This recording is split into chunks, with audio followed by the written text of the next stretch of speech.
hold on a minute here. There we go. All right. How are we?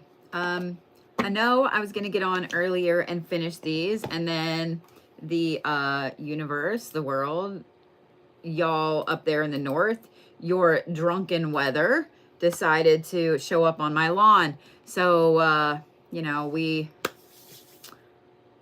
had to run to Walmart. It was actually not as bad as I thought it was going to be. People getting gas was far worse. But y'all up there in the north, you know, like Michigan, Illinois, Idaho, Montana, y'all need to come get your weather. Y'all need to come get your weather. It has showed up on my lawn, drunk again, and I would like for you to come get it. Like, come get it. It needs help. It needs to be in rehab. Please come get it. Please come get it. It was like decent here last night. Actually kind of warm. It was only in the upper 40s overnight. It was like 52 today. And then it went nosedive. Now it's like freezing. There's freezing rain outside. I'm going to need y'all up there in the north to come get your boy. Come get your boy, because it's drunk on my lawn again, and he needs help. He needs help. Okay. I'm going to finish up the reads from last night, and then I've added just a few new ones for this evening. If y'all, there's a very, very small amount left. So if y'all did not get on the list last night, this is your chance. I'm going to start with Christina Lee. So here's who I've still got on my list. Christina Lee, Meg Henry, Carolyn Needles, Alicia M, Jacob, Starr, Sylvie, Sarah, and Alexandria. Go back up there. All right. I will try to answer a few questions, but I definitely want to actually get through these this evening. I am going to sleep in tomorrow. I can't wait. I can't wait. All right, Christina, you ready?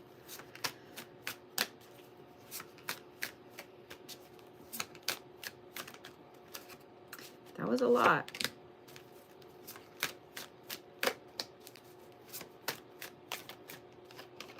I know y'all over there in Arkansas are getting pounded with some severe weather.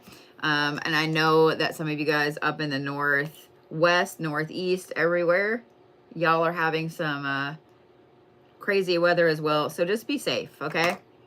Just be safe. Better safe than sorry. Yeah? Yeah. All right, ready? The Golden Empress, which is potency, confidence, and magnetism. Osiris, which is commitment, acquisition, responsibility.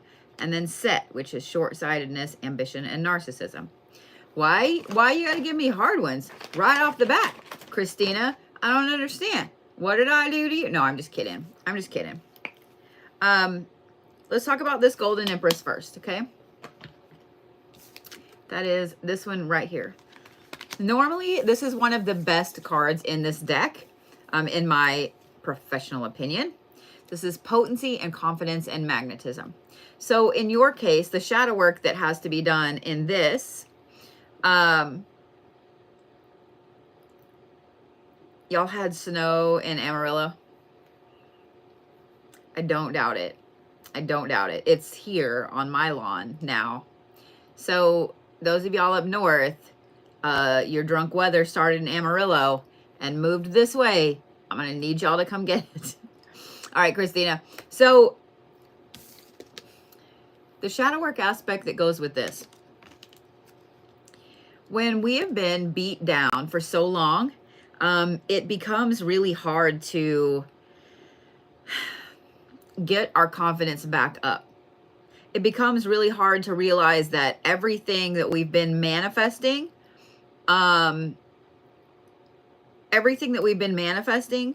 is happening, and we deserve it.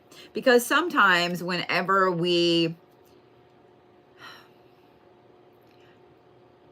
get so used to the rug being pulled out from under our feet, we get so used to things just always being shit, that when things actually start to go good, we don't understand. like does not compute. We don't understand why suddenly everything is going good. So the shadow work for this card is to realize you do deserve the good things that are happening. You do deserve the manifestations that you've been working on. You do deserve to have confidence. You do deserve to be the best version of yourself and be magnetic. Okay? Some of that is simply internal talk. It's simply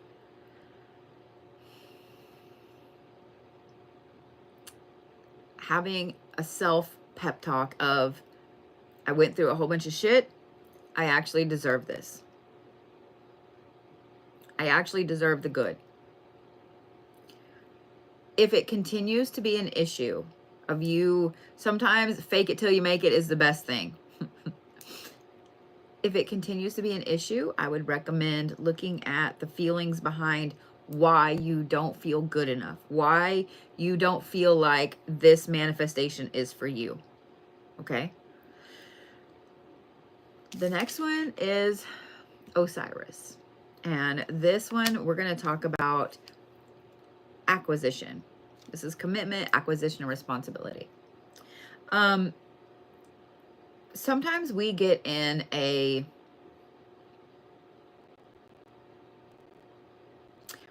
pattern of needing material things to make us feel like we're worthy, to make us feel like we're accomplished, like we have things that have been happening for the better good of ourselves. It doesn't quite go to the hoarding aspect, but I'm guilty of this. And a lot of times this happens when someone has lost a lot of things throughout their life, either through like a natural disaster, a house fire, a divorce, someone that ruined their stuff on purpose, like a narcissistic relationship or whatever. It comes from this deep place of, if I don't have things, I'm not good enough. If I don't have things, then I'm not successful. So look at all of the things that you have acquired. Look at all of the things that you've acquired. Pay really close attention to the things that you've bought, especially in the last year or so, that you've never used. The things that you've bought that may still have the tags on them. The things that you've bought that you look at, you look at them and you're like, I don't really know why I bought that. Look at all the things you've acquired. I set a rule with myself that whenever I buy a new article of clothing, like let's say I go buy a new hoodie, I have to get rid of a hoodie. If I go buy a new pair of shoes, I have to get rid of a pair of shoes. Like it's tit for tat, you know what I mean? So start doing that and looking around at what are the things that you can donate? What are the things that you can get rid of? What are the things that you've bought that have been sitting there the entire time? The next aspect is set. And this is short-sightedness, ambition, and narcissism. In no way do I think that you're narcissistic, especially seeing these other two cards. But let me say this.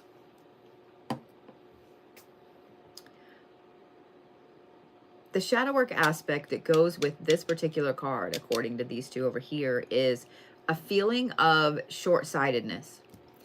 Pay attention to what it is you're manifesting.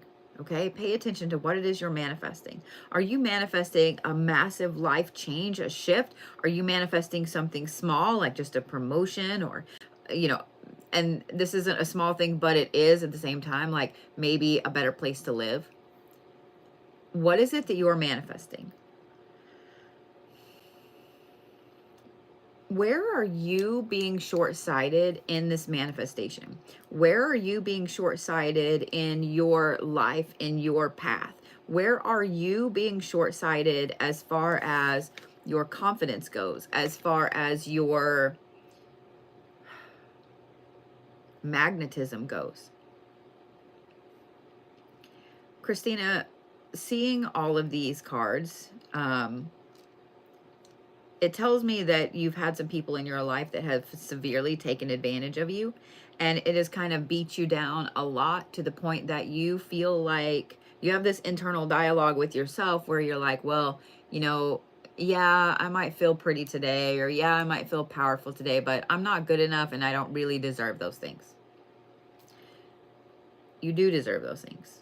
So you're going to have a nice chit chat with yourself that you really do deserve that confidence, that manifestation.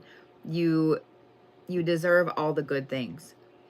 I know you were here last night, and I don't know if you heard me talk about the CPTSD journals that they have like all over Amazon. I would highly recommend you getting one, because seeing these cards laid out and knowing that you've had a lot of people take advantage of you hardcore, I think that one of those journals would do you fantastically as far as you being able to move forward and accept that you're a fantastic soul and you do deserve good things. Okay? Okay. Guys, this happens to a lot of us. And that is, we end up having so many people take advantage of us that we don't feel like we deserve good things. I promise that you do. I promise that you do. It can be hard to get out of that mindset.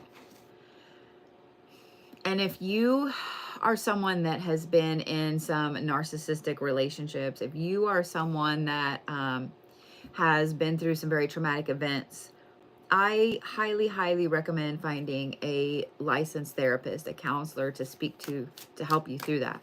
I'm a big proponent of counseling and therapy.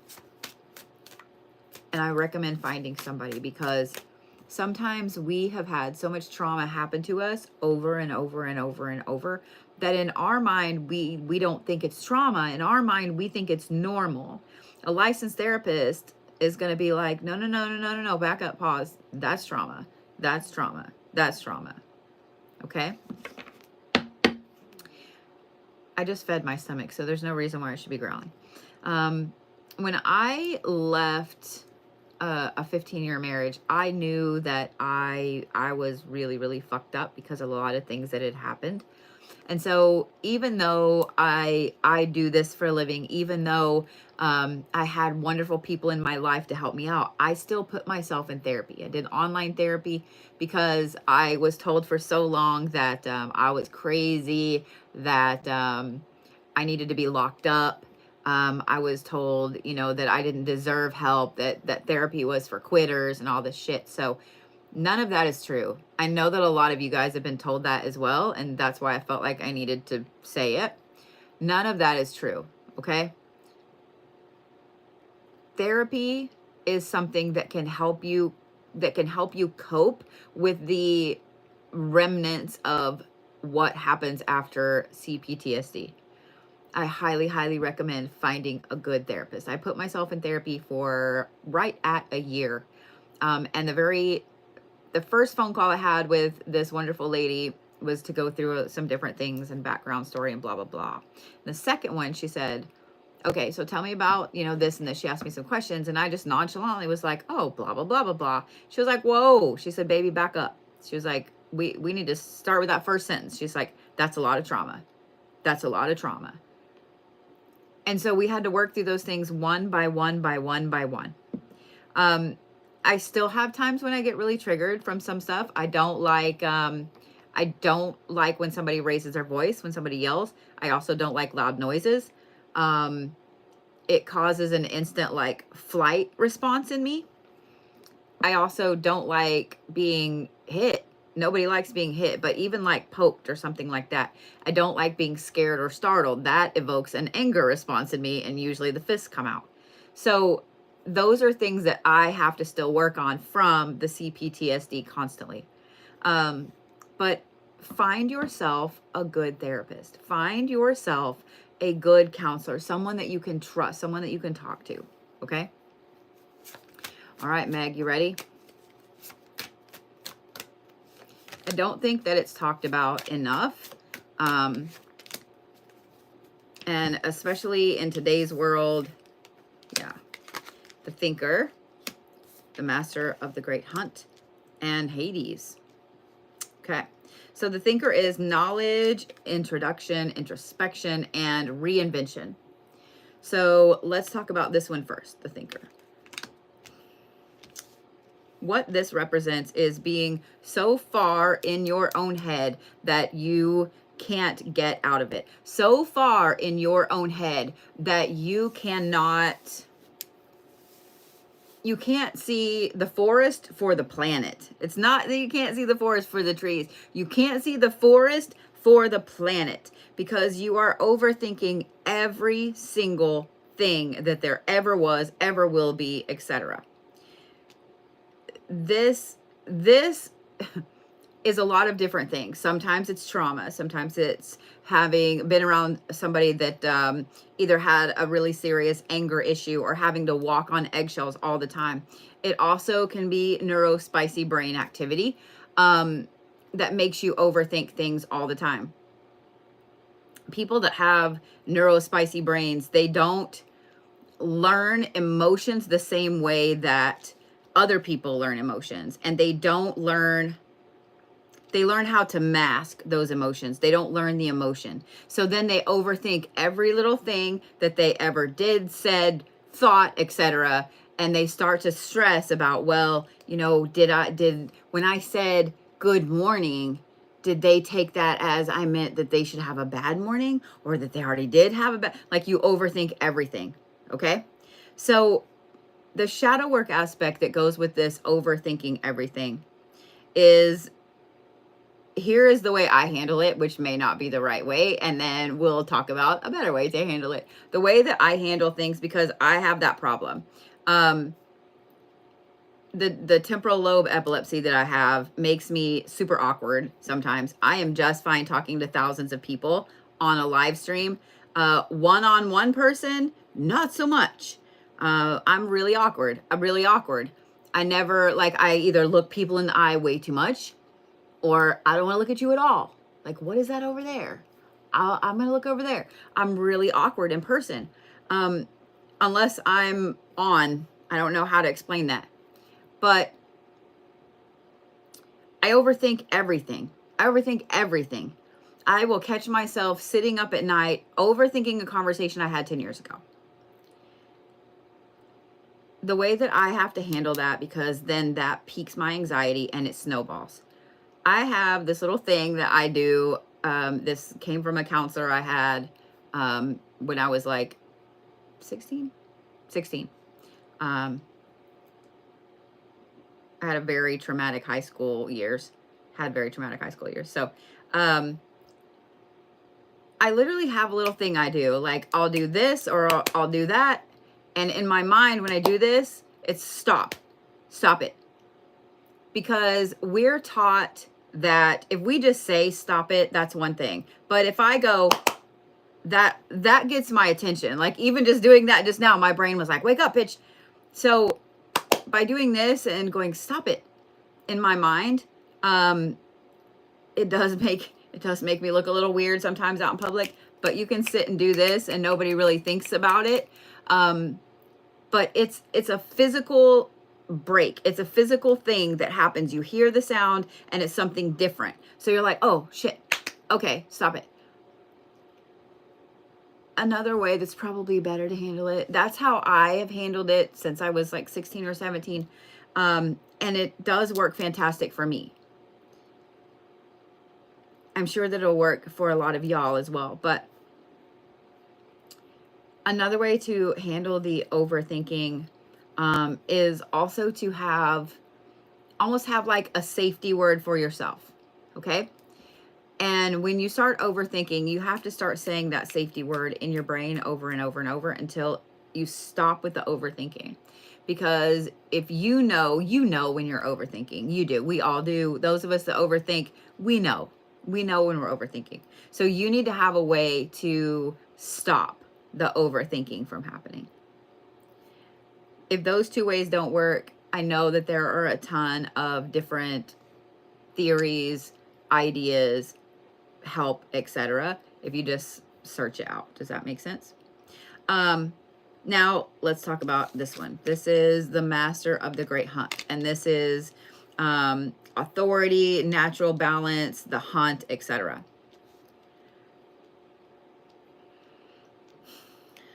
this card right here, it makes me feel like you've lost your ambition. Like you've lost your ambition either for your manifestations, for your path, whatever it is. There's something that has caused you to absolutely lose your ambition. That's not an easy fix. It's something that we all go through. But it's not an easy fix, because when we lose our ambition, it's usually because of external circumstances that we feel like we cannot control. You know, the world's crashing down on us, the sky is falling, etc.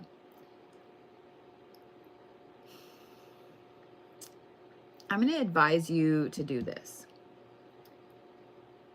I want you to sit down and think about, or do something and think about, what your ambitions used to be.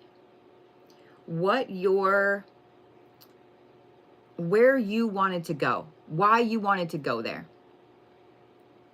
What it is you were willing to do. The work you were willing to put in to get there. Make a list. Okay? And I mean actually make a physical list. Like you don't have to sit down and do it all in one night. But make yourself a physical list. Start working on it. Because here's the thing. Having those written out in front of you and being able to see them is going to help to boost that ambition back again. I have a whiteboard that has my goals for the year on it. I've done this for the last, 8-9 years. When I don't have that whiteboard up and I can't see my goals and ambitions, I get frustrated. And then suddenly I don't know where I'm going, where I wanted to go, why I wanted to go there. It's just blank. I don't know. I'm a visual person. The neurospicy brain aspect, I need to see it in front of me continually all the time. So that's what I'm going to advise. Okay? That's what I'm going to advise, is have goals written down where you can see them. Break them down into two aspects. One is your big goals, your big manifestations, and where you are going, where you want to go, etc. Like the big things. Like a new house by the end of the year. A promotion or a better job by the end of the year. Things like that. Big things that would change your life. And then on the other side, you need to have smaller goals that either help you reach the big goals or smaller goals that you can mark off really easy. Okay? You already know that this is your last semester in college. Let's say that, okay? So the spring semester is your last one and you'll graduate in May. You already know that you're going to do that. You already know that you're going to do that, but still it hasn't happened yet. Add that over here because you already know that's going to be a big, massive check mark, right? So put things on there that you know you're going to be able to check off really easily, because by seeing those things get checked off, it gives you motivation to do the bigger things. But you need to sit down and really look at, or stand up and really look at, why your motivation is just a trickle now. I will say this. Since December, since really the holidays, I know everybody and their dog is sick as fuck. Constantly. It feels like constantly. To be honest, I think that I've had a little bit of the flu bug over this last, week and a half. It hasn't been fun. It hasn't been fun. So I know that everybody seems like they're getting sick over and over and over. So take that into account. If you have been getting sick a lot, not just you, Meg, but other people, I want to say this. When on Thanksgiving, when Allie and I were both really, really sick and we went to Georgia to see Brody, I made a little simmer pot in the Airbnb and it helped tremendously. And I've done it here at the house repeatedly. And it's pretty easy. You can add whatever else you'd like to it, but it's like a few drops of eucalyptus oil, a few drops of peppermint oil, and a few drops of rosemary oil or some fresh rosemary. You can add a little bit of cinnamon to it, a little bit of lemon or a little bit of lime, but those three things seem to really clear all of this junk out. So please, please feel free to use that recipe, okay? You can also put those oils in like an oil warmer, oil burner, etc. I highly recommend it, okay? So let's talk about the Hades card, because this is equality and wisdom and inevitability. This is the inevitability part that we're going to talk about here. We all have this underlying fear of something that's inevitable. I have a feeling that this is anxiety that you've had lately about, well, I feel like I'm running out of time. I feel like, you know, what if I pass away tomorrow? A fear of death or anything like that.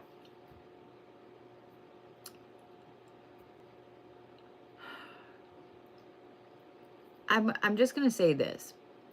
That is a really intense level of shadow work because of the anxiety that comes from losing ambition and from the aspect of overthinking everything. We all get stuck in that fear. We all get stuck in that what if of what if something were to happen? What if something were to happen to me? Or what if? We all get stuck in that what if. And I'm just going to say this. When that what if pops up, you really have to stomp it out of your mind because it is inevitable. It is inevitable. Eventually, something will happen. Eventually, your meat sack is going to give out. Eventually, we all move on somewhere else. Now, thank you, Cody. You too. It doesn't mean that you should stress about it. I know that it's hard to not stress about it, especially when anxiety is up and when overthinking is up. But every time that pops up, because I used to get severe agoraphobia, and I still have to fight it sometimes. And I have to think to myself, like, because my dogs are older, so whenever I travel, I'm like, well, what if something happens to them while I'm gone? Well, what if something happens to them while I'm here? You know, like, I have to tell my brain, like, it's okay. Like, your doggies are spoiled. They have had an amazing life. They're both really spoiled. They're really spoiled. So I have to tell myself, like, you have given them an amazing life. An amazing life. Like, if I can come back as anything, I want to come back as one of my dogs. Like as Zeus, you know, because all he does is lay in the bed all day long. I want to come back as one of my dogs, okay? But we have to really have this hardcore talk with ourselves that it's inevitable and it's okay. It's okay. If you have some severe fear of something that you can't control, there are a ton of shadow work prompts out there that can help with this. Okay? I'd highly advise utilizing some of them. Y'all, shadow work has become so popular, and I love that. So y'all can just go on Google and Google shadow work prompts for anxiety, shadow work prompts for relationships, shadow work prompts for fear of death, like, and you'll find tons of them. So I'm just saying, they're out there. They're fantastic.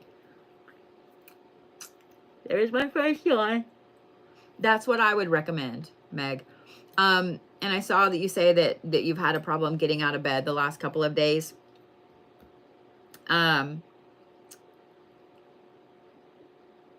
That'd be a good thing to do while you're there. Just saying.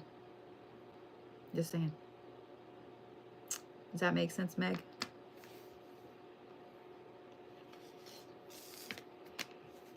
Hey, Miss Sylvie. No, I didn't get a message. I didn't get your message. You're on my list. You're a few down. If you still would like it.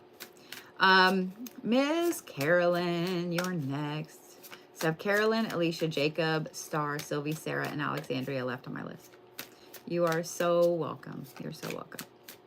Not yet, Jacob. You're a couple down. All right, Carolyn, you ready?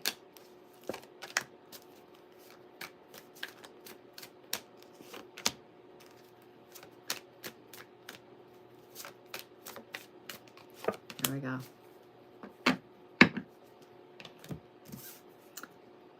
You're welcome, Connie. All right. You have the Golden Empress. You have the Keeper of Whispers. And then you have the Master of the Great Hunt. It took a while for these to come out. This is the Golden Empress. Yours is a little bit different than what Christina's was. I don't know what you've done, what kind of working you did. It worked fantastic and it worked way too well. And it worked way too well. Sometimes we can do a manifestation and we get everything we asked for and then some. What people don't realize, and this is shadow work and isn't shadow work, okay? But the reason that you're overwhelmed with things right now, just coming in all the time, is because you do have to turn manifestations off. You do have to turn manifestations off. So let's say that you made a jar to manifest a new job, right? And you got that new job. It's great. Well, you didn't undo the jar because it worked really well. So why would you undo it, right? And then you get offered a different job. So you change jobs again. And then you get offered a different job and a different job and a different job. And so eventually it gets to the point where you've skipped jobs so much that it's almost impossible for you to figure out where to stay. The same goes for like online dating now. People, it's at the tap of a finger and you have 900 people. They're just right in front of you. You have to turn manifestations off or things will keep coming in. And sometimes we don't see it as it being a good thing when things keep coming in. We get overwhelmed, we get stressed out. Maybe orders are rolling in at your business and everything is going great. And then all of a sudden it's like, oh shit, this is too many orders. What do I do now? It may be time to kind of back that manifestation jar off a little bit. But the shadow work aspect that goes with this is looking at why you've let it go for so long. Does that make sense? A lot of times when we have a manifestation that we've put out, we don't tell the universe to stop. Even though we're like, all right, overwhelmed, this needs to pause, this needs to stop, like I can't handle anymore. But we still don't tell the universe to stop. A lot of times that comes from a trauma that has to do with either never getting what you felt you were deserved. Let's say you graduated high school, you graduated college, you got a great job, like you did everything, you did all these extracurriculars, you always had these awards and so on, and your parents doted on your younger sibling who never did shit. So then you continually try to get everything, and we don't turn manifestations off. So Carolyn, I want you to think about where things have been coming in an overwhelming manner lately, because that will help you to determine where that trauma lies and why you haven't, shut the door on that yet. Let's talk about this one, because this one's always interesting when it pops up. This one is the Keeper of Whiskers. It's Keeper of Whispers, curiosity and madness and forbidden knowledge. This represents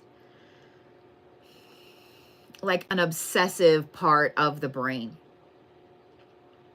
I don't think that yours stems from, it could, but I don't think that it really stems from having someone continually in your ear telling you that you're insane or telling you that you're crazy or whatever. Yours is like an interesting obsession. I kind of wish that I had it still pulled up. I was looking to see, I have way too many tabs up on my computer, don't judge. I had come across a YouTube video of why we get obsessed with someone. And I hadn't watched it because I usually don't get obsessed with anybody. In fact, I have the opposite problem. I'm like, oh, okay, bye. But obsession is a thing that's caused from a really deep, intense shadow aspect. And it could be obsession with someone, with work, with items, you know, like somebody's obsessed with, you know, vintage toys or whatever. It could be, it could be anything. Like we all of us have a certain type of obsession that we do. Mine happens to be with work. I work way too much and I'm okay with that. But you need to look at what it is that you have been obsessed about lately. Because this obsession stems from something really, really deep inside of you. That here's the thing. I don't think it needs to be eradicated, and I don't think it needs to be stopped, and I don't think that it needs to be, I actually don't think it's a bad thing. I think that you just need to understand why you are obsessed with that thing and accept that into you, if that makes sense. This is a part of you, and this is a part of your shadow self that needs to be brought out into the light and integrated in with the other parts of you.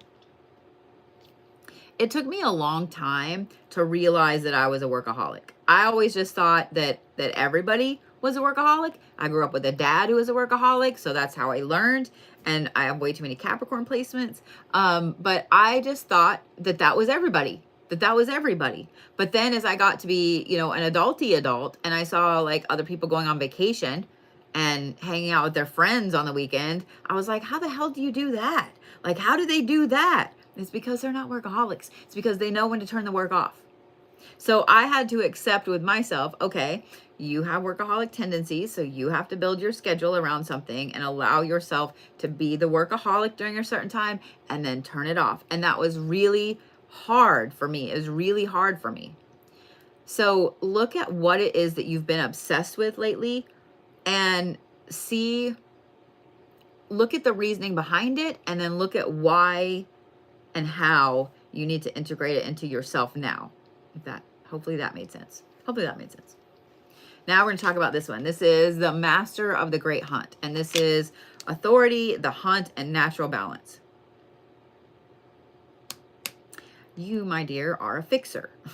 And you want to fix everything for everybody, especially the people that you care about, the people that you love, the people that your friends, your family, etc. You want to fix things for them. You don't ever want to see anybody that you love get hurt or have a bad time. And I understand that too. I understand that too. The problem is this. This stems from not having someone that was a fixer for us when we were younger. So when you were younger, you didn't have someone that wanted to make sure that you were always safe, that you always had everything you needed, that you never got in with the wrong people. Like you never had someone that was the helicopter parent, the fixer of everything. So you had to go through a lot of trauma, a lot of bullshit, a lot of stress, a lot of anxiety, a lot of mistakes. And so you don't want the people that you love to have to go through those same mistakes. But the problem is you have to allow balance. Every single one of us, every single human person has to deal with the good and the bad. They have to deal with the highs and the lows, because if they don't ever experience the lows, they're not going to appreciate the high. If they don't ever experience the dark aspect, like a mistake, then they're not ever going to appreciate when things are going right. Does that make sense? So as much as it sucks, you have to let people make their own mistakes. You have to let the people that you love fail at something sometimes. You have to let them have that balance so they can be a better balanced person. And I know that sucks because no one ever wants to see their loved ones get hurt or anything like that. Just like no one wants to see this one piece of my hair sticking out like that. I don't know what it is. It's pissing me off. I hope that makes sense. I hope that made sense, Carolyn.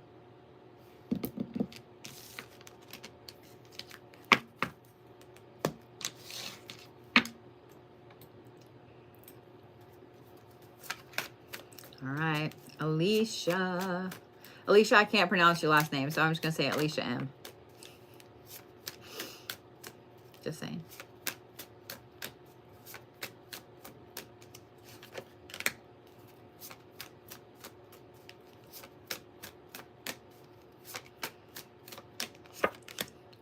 Thank you, thank you.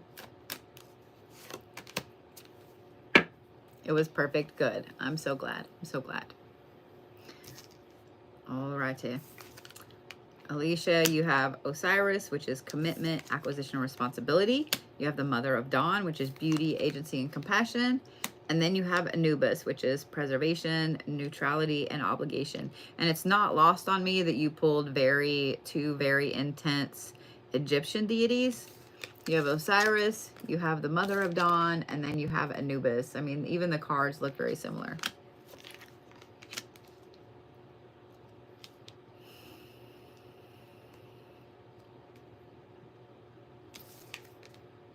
This one has to do with commitment. You need to really take a look at why you commit to some things and why you refuse to commit to others. This is an interesting trauma response from never having someone that wanted to give you the time of day, that wanted to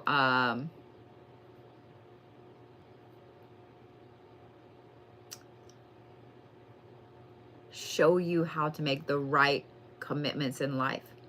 Maybe this has to do with somebody around you that had an addiction to something. They were committed to that addiction, but not committed to taking care of kids or not committed to work. You know what I'm saying? So you need to look at why it is that you're super, super committed to certain things that may not really and truly matter as far as actual life goes. It's just a side quest, but you're super hardcore committed to it, and why you're not committed to big, big things like manifestations, better career choices, better housing, a new car, like, you know, the big things that make us feel successful or feel like life is going good.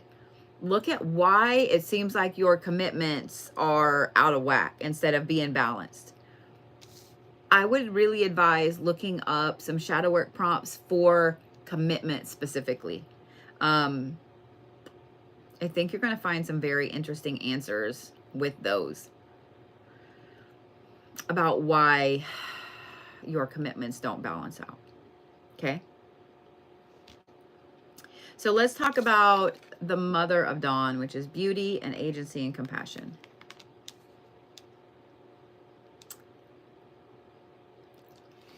We all have issues with how we look. We all do. Yours is stemming from somewhere that's in a much deeper, darker place than just, we don't look like Barbie, or we don't look like G.I. Joe, or we don't look like The Rock, or we don't look like Angelina Jolie. Yours is stemming from a place of severe trauma where someone, when you were younger, did all kinds of things to make you always feel like you did not look good enough. Whether this is a parent that always told you you look like shit, or whether this was a relationship or something like that, where you were never ever given the validation that you needed to feel confident in your own skin, with your own face, with your own body, with your own hair. So I would advise looking at some of the CPTSD journals, because that kind of trauma is from something that happens over and over and over and over and over. Because we all, it doesn't matter who you are, we all get called ugly at some point in our life, all of us. But to be called that on an overwhelming basis, over and over and over, it starts to really crack your self-esteem, and it starts to break that apart. When we're constantly told we're not good enough, even though we know we are good enough, it starts to seep in our head, and eventually we're like, well, I do deserve that award at work because I did put in the long hours and I did do all the projects and I did work there for 20 years. But I also don't deserve it because, you know, I'm not as good as so-and-so or so-and-so. So on this one, on the aspect and the issues about your looks and why you feel the way you feel about yourself, I would really, really advise a CPTSD journal, okay? That is a really hard thing to get past. And like I said, it stems from someone who is really, really shitty to you. And I'm really, really sorry about that. That is not okay. And it will never, ever be okay. Okay. What I find really interesting is the Anubis card. This one is preservation, neutrality, and obligation.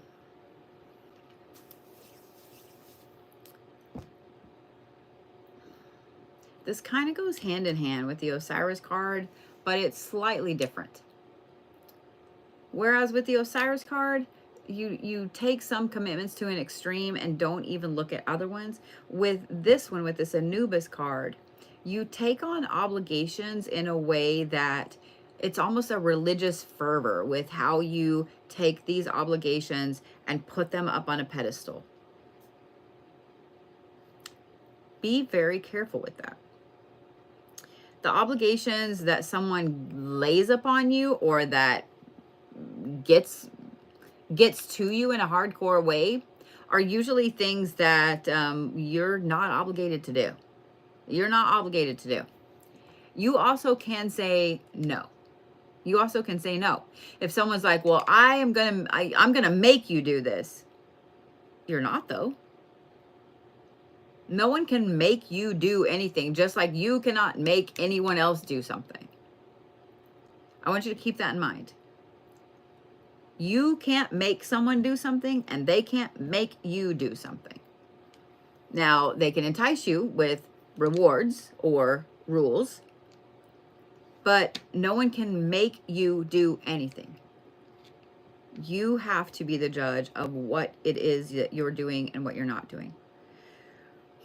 So whatever these obligations are that somebody is putting on you that are making you really uncomfortable, overwhelmed, etc., you can say no.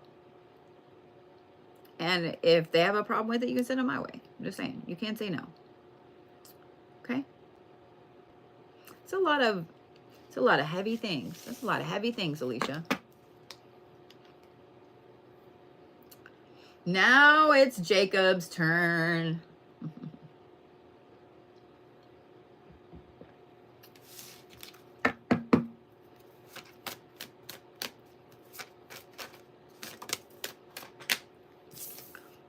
Right. Nope, that was over there, so we're gonna leave it on the last.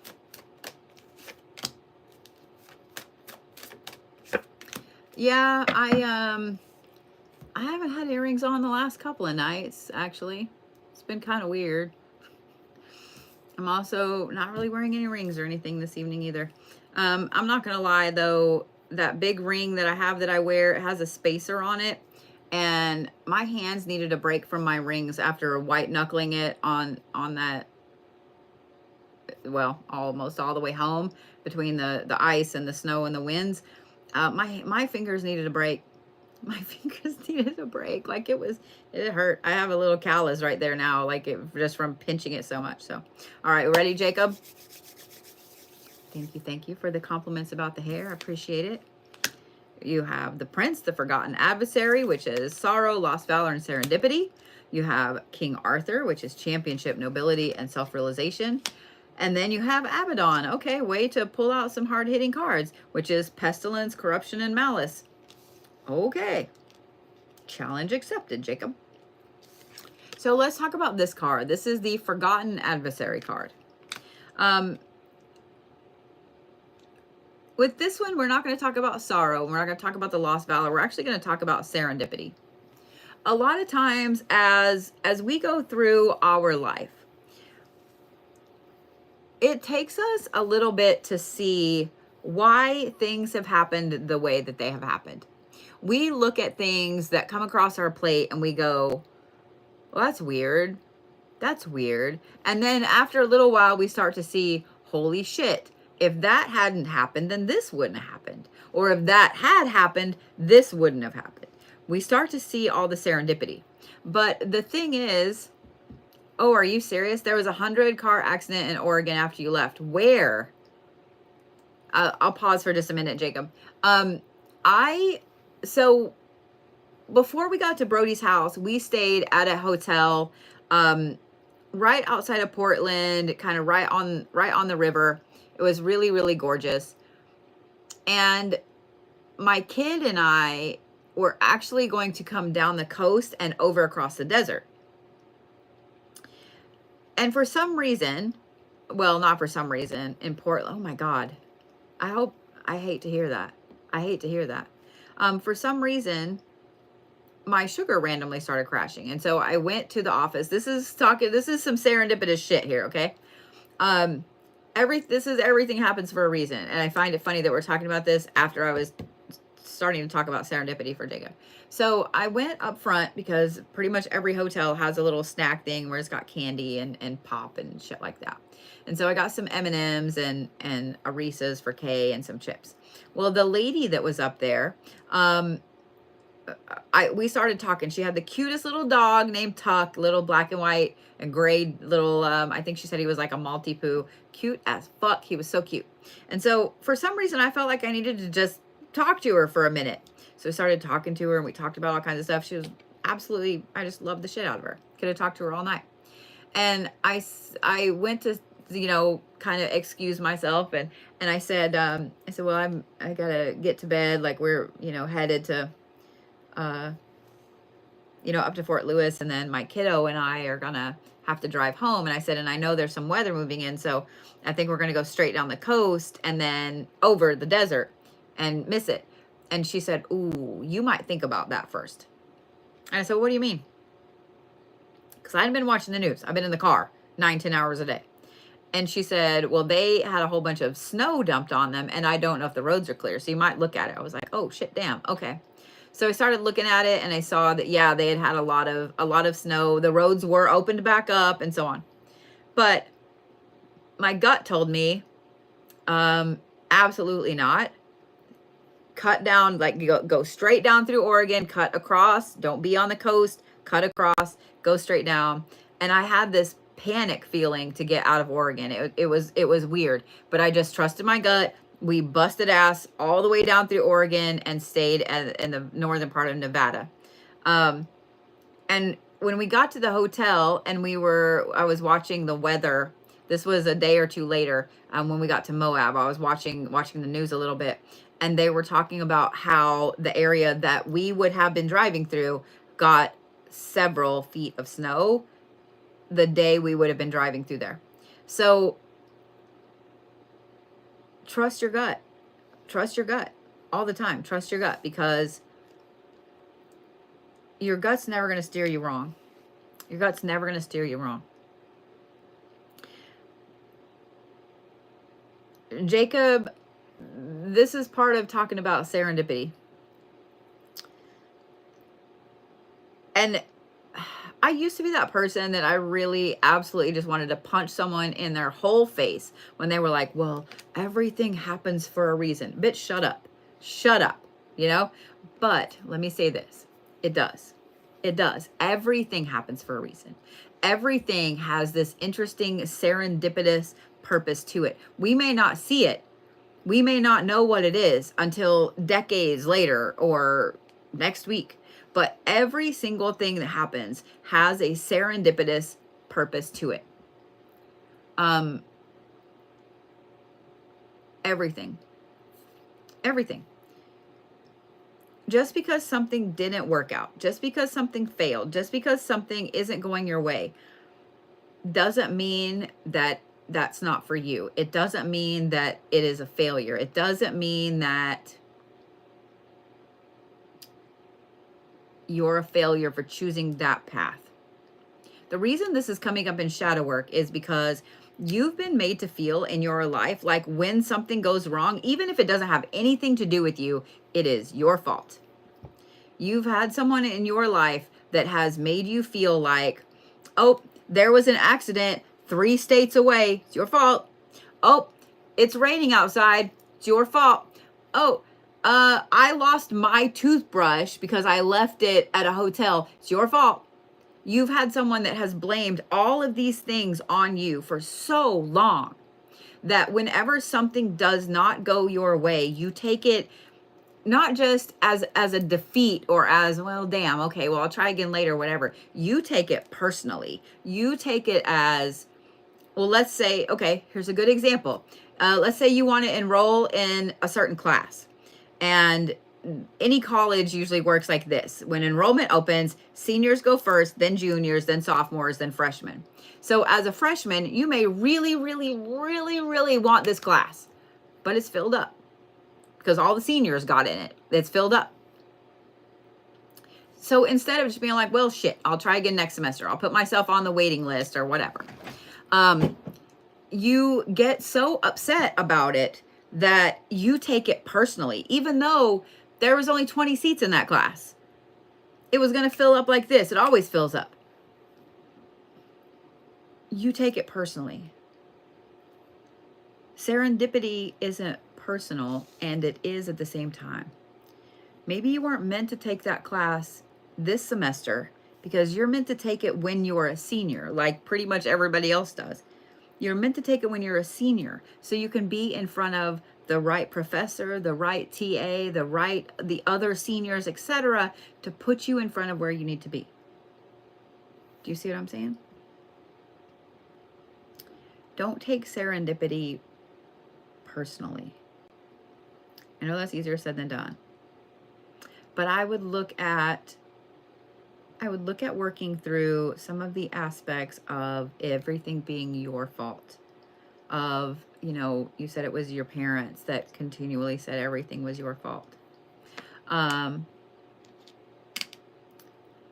Start working through some of that, because life is going to hand you out a lot of serendipitous aspects that you're not going to see until much later. Okay? Next, we're going to talk about the King Arthur card, and this is self-realization. This one's kind of interesting because it is shadow work and it's not. It's not so much shadow work in the moment as it's shadow work later on, but self-realization happens when we start to have this overwhelming, I'm trying to think of the right word, transparency about ourselves to ourselves. You may realize that you do this thing over here because of this over here. You do this here because of this here. So when you're going through shadow work, and I have a feeling because of this card, especially after the serendipity card, that you've been doing shadow work a lot, probably more than you realize you've been doing. You've probably done it for a long time before you even knew what it was. But self-realization is a big, big part of shadow work, and it's a huge step up every single time it happens. But when it happens, in the moment, you feel like, oh my God, like I'm emotionally mature. Like you start to do the little happy dance until you realize, oh God, that's a problem. Oh shit. That's not good that I do this thing. Don't beat yourself up, really, for self-realization. Self-realization is a part of growth, and it's a part of you being able to continue to be and to grow into the person you're supposed to be. When you have a self-realization hit, that's a huge step up, and you need to unpack it so that way you can understand why it is the way that it is. I want you guys to look at self-realizations like a geode, okay? At first, it just looks like an ugly rock, right? It's just this ugly mud-colored rock. And then when you break it open, inside are these amazing, gorgeous crystals. You have to break open that self-realization and break open that ugly part to see why you're having that self-realization. Does that make sense? Now we got to talk about the Abaddon card. And this one is interesting because this is a very, very gnarly, nasty card. This is pestilence, corruption, and malice.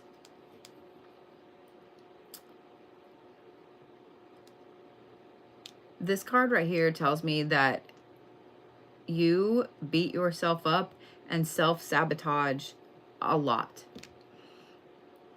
And I don't know if some of this has to do with the serendipity that we talked about or some of these self-realizations, but I think that you do this too, because we all, anybody that does this, they know that they do it. They know that they have a lot of self-sabotage with relationships, with jobs, with classes, with whatever it is. And it's very hard to get out of that cycle once you get started.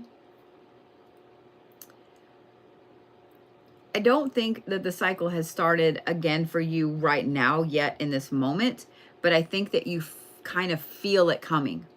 Once we realize and we learn that we self-sabotage in things, even though we're like, oh, nope, not doing that again, we do. Working through why you self-sabotage is a very, very delicate and humongous thing. It's almost like, say you have one of those rubber band balls. My grandparents had one, you know what I'm talking about, where instead of just leaving the rubber bands in the bag, they wrapped them all up in a ball. But let's say you have this rubber band ball, but the rubber bands all are just about to snap. So you have to very carefully kind of dissect it, pull one off, pull this one off, pull this one off. Otherwise, they're all going to snap at once. That's exactly what unpacking self-sabotage seems like.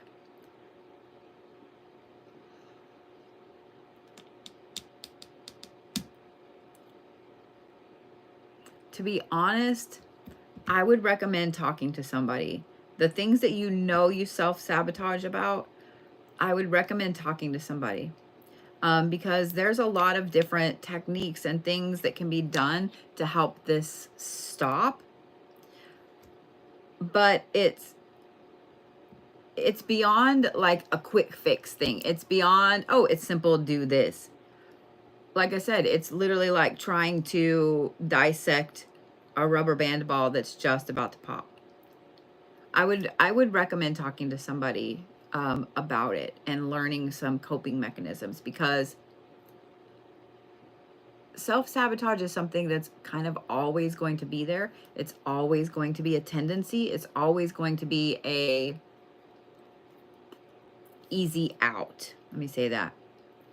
So I really would recommend that. That way it doesn't continue to plague you as you go through school, as you get older, etc. That's what I would recommend, Jacob. Okay? That makes sense?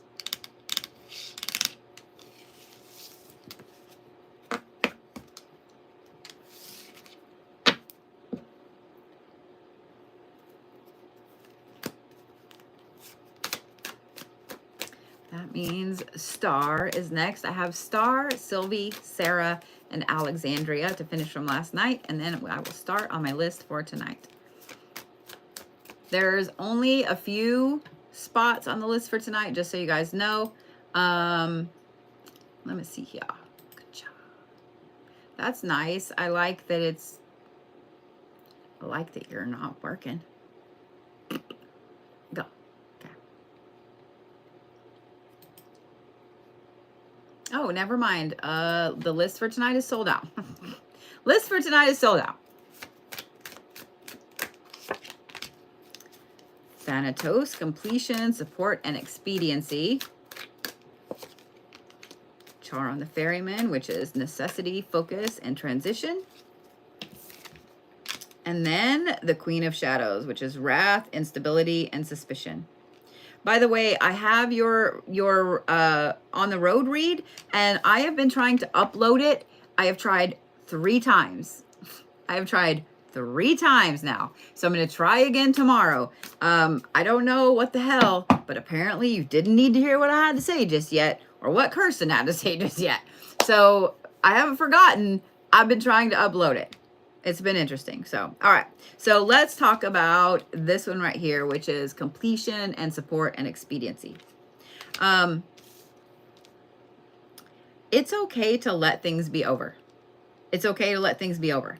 Sometimes we get so wrapped up in the doing of something and having the, I don't want to say prestige because that's not always right, but having the responsibility of having this project or that class or this or this or this, that when it's finally over, we look for other things to fix just so we can stay in that position. So let's just say, let's liken it to working on a car. Okay, you have this car, it's had a lot of shit wrong with it, and you keep having to fix things over and over and over. Eventually it gets to the point where you have to make the decision of, you know, everything's new on it. So do you keep it and drive it the way it is, or do you just get a new car? The new car is going to be great. It's going to be perfect. It's going to be fun. But the other car, everything is new on it at this point. You've replaced all the parts. There's nothing wrong with it. So let's say either way you go, you've gotten so used to working on this car that you on purpose find things wrong to fix. Oh, well, you know, that little button for the window, it looks kind of worn. You know, that's bad. I should fix that. There's nothing wrong with it. There's nothing wrong with it. Or, well, you know, the ceiling in here is a little faded. There's nothing wrong with it. You start to like pick things apart just so you still have that project to work on. It's okay to let things be over. It's okay to let things be over.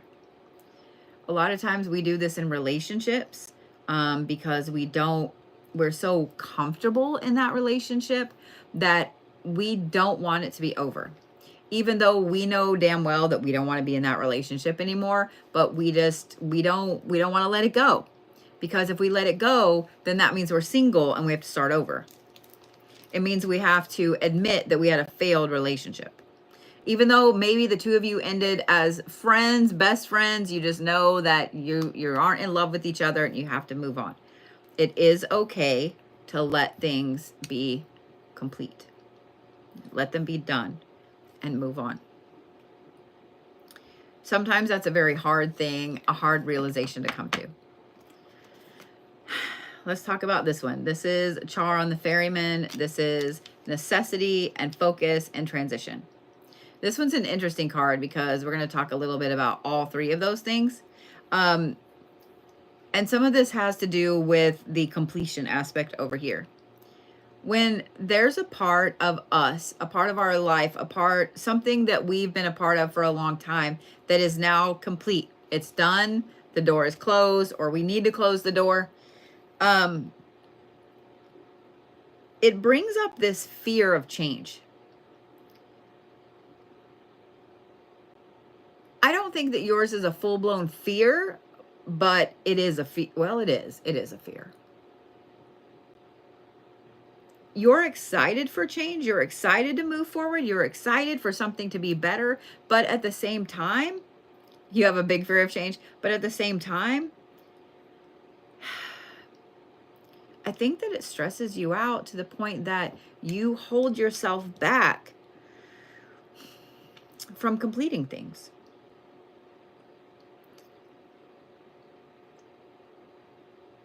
I'm gonna say this.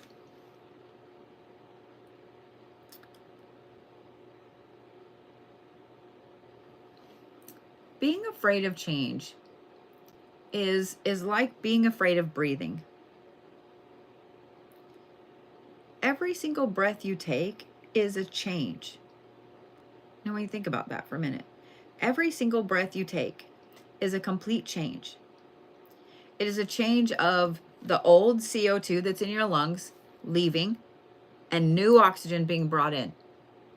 And it's the start to a full body change every single time you breathe.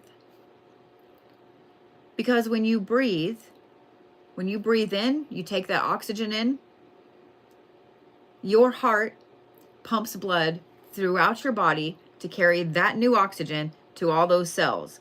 And then it takes all the carbon dioxide and it brings it back up so you can breathe it out. Your body goes through a massive change every time you breathe. And it does it without you even thinking about it. It does it without you consciously going, breathe in, breathe out, breathe in, breathe out, heartbeat, heartbeat. It does it without any of that ever happening. You don't even have to think about it. So every single minute, your body is completely obliterating old things and bringing in new things multiple times. That's how life goes. People that are afraid of change will hold on to things that they know are no longer for them. You may want some massive, awesome manifestation that's life-changing, and you may want a completely different life than what you have right now. You can't have those things without change. The only way out of that fear of change is to change. I will say that you can get in a phase of too much change. And then you can look around and be like, I don't know what the hell happened. But every time you start to worry and stress about change, keep in mind that every single time you breathe, your body is making a massive change over and over and over. Okay? And let's talk about this. And then I'll answer that question. Let's talk about this. This is the Queen of Shadows, and this is wrath and suspicion and instability. This actually isn't related to this. This right here is some deep-rooted, almost paranoia level suspicion. This comes from either constantly being the scapegoat or having someone that was very, very narcissistic around you, or both. You get to the point where you're very, very paranoid of people's motives because they've used the shit out of you, because they've told you, you know, this happened and you saw it happen and you heard it happen. You have it on recording and they tell you it didn't happen repeatedly. It's come from a really intense aspect of trauma that makes it to where it's really, really hard for you to actually trust anybody and believe that their motives are good, that their motives are actually what they say their motives are. You know, when somebody's like, oh my God, I love the shit out of you, you instantly are like, why? Why? You know, oh my God, that's a beautiful red rose. And you can see it's a red rose, but you're like, it's maroon. You know, like it's this deep, deep mistrust. This right here, I would highly, highly recommend. Really one of the CPTSD journals. I almost just kept going with letters. That's why I was like, wait, pause, bitch. I would really recommend one of those, but you can also look up shadow work prompts for paranoia. And what I'm going to say, and I said the paranoia on purpose because you're going to come up with a ton of shadow work prompts. When you guys look up some of these shadow work prompts, you don't have to do every single one, okay? You don't have to do every single one because you're going to see some of them and go, ooh, no, not ready to deal with that yet. And you're going to see some of them and go, that doesn't even apply to me. Okay, so don't feel like if you find a list of shadow work prompts for relationships or whatever, that you have to do every single one. Okay, in fact, start with ones that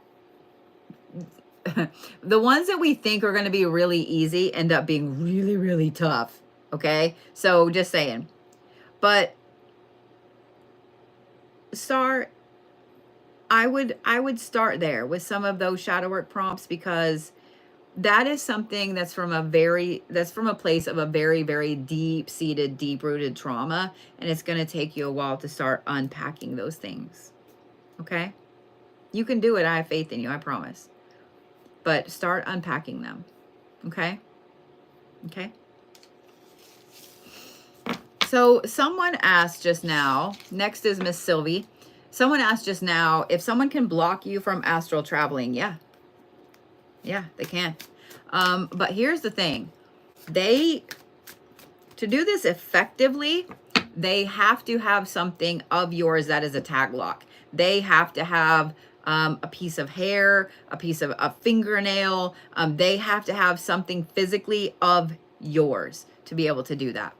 They can do a little working that it might block you for a couple of days, but that's about it. Like it's just a road bump. But they can't block you. If they have a tag lock, then they can do something like that. But you also can block your own self from astral traveling. If you've had an experience, maybe you went a little further than you should, you ran into the nothing back there and it scared the fuck out of you, you can 100% block yourself from traveling. So if, and I'm going to say this too, for somebody to effectively block you from astral traveling, they also need to really know what they're doing. They need to really know what they're doing, because that's a very, very expert level working. Even if they have, let's say that they had access to your hairbrush and you know that there was hair on there. That's a very intricate working. That's a very, very intricate expert level working. And it takes somebody that's been practicing a very long time to do it effectively. Okay? So, thank you, Jen. So, yes and no. Normally it happens, you do it to yourself. You went a little too far and yeah. So yeah. How do you block a high priestess? First of all, how do you know that they're a high priestess? I want you to ask that question. I'm not saying that there aren't, okay? But if they just tell you that they are, most legitimate high priestesses do not have to tell you that they are. Okay? In the witchcraft community, you have to have been practicing usually for over 6 or 7 years on a daily basis, having the mentors and going through all the things to be considered a high priestess. I have seen way too many people over the witch talk phenomenon that have people just telling people that's what they are. And that is not how that works. That is not how that works.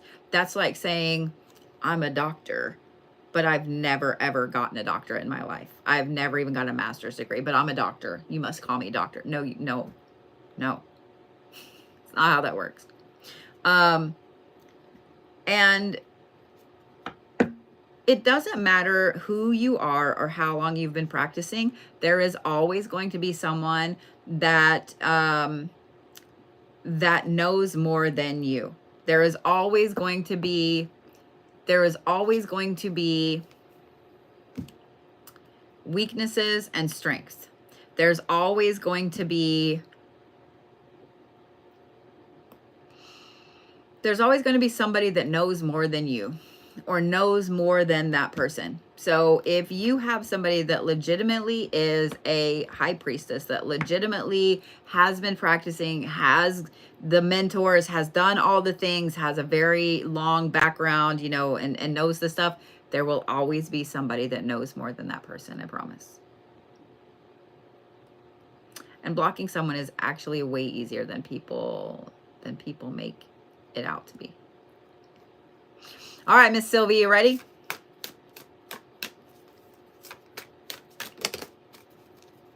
Apparently so. You're throwing shit on the ground.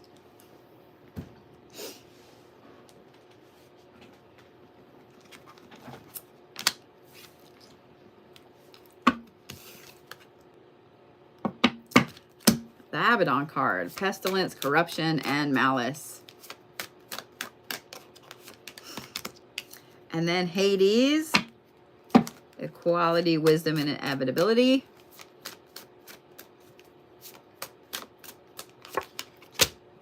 And the Prince, the Forgotten Adversary, which is sorrow, lost valor, and serendipity. First of all, have you been sick? Have you been sick? I know that this is shadow work and is not shadow work at the same time, but let's talk about that. Because I feel as soon as I saw this card, this is the pestilence aspect here.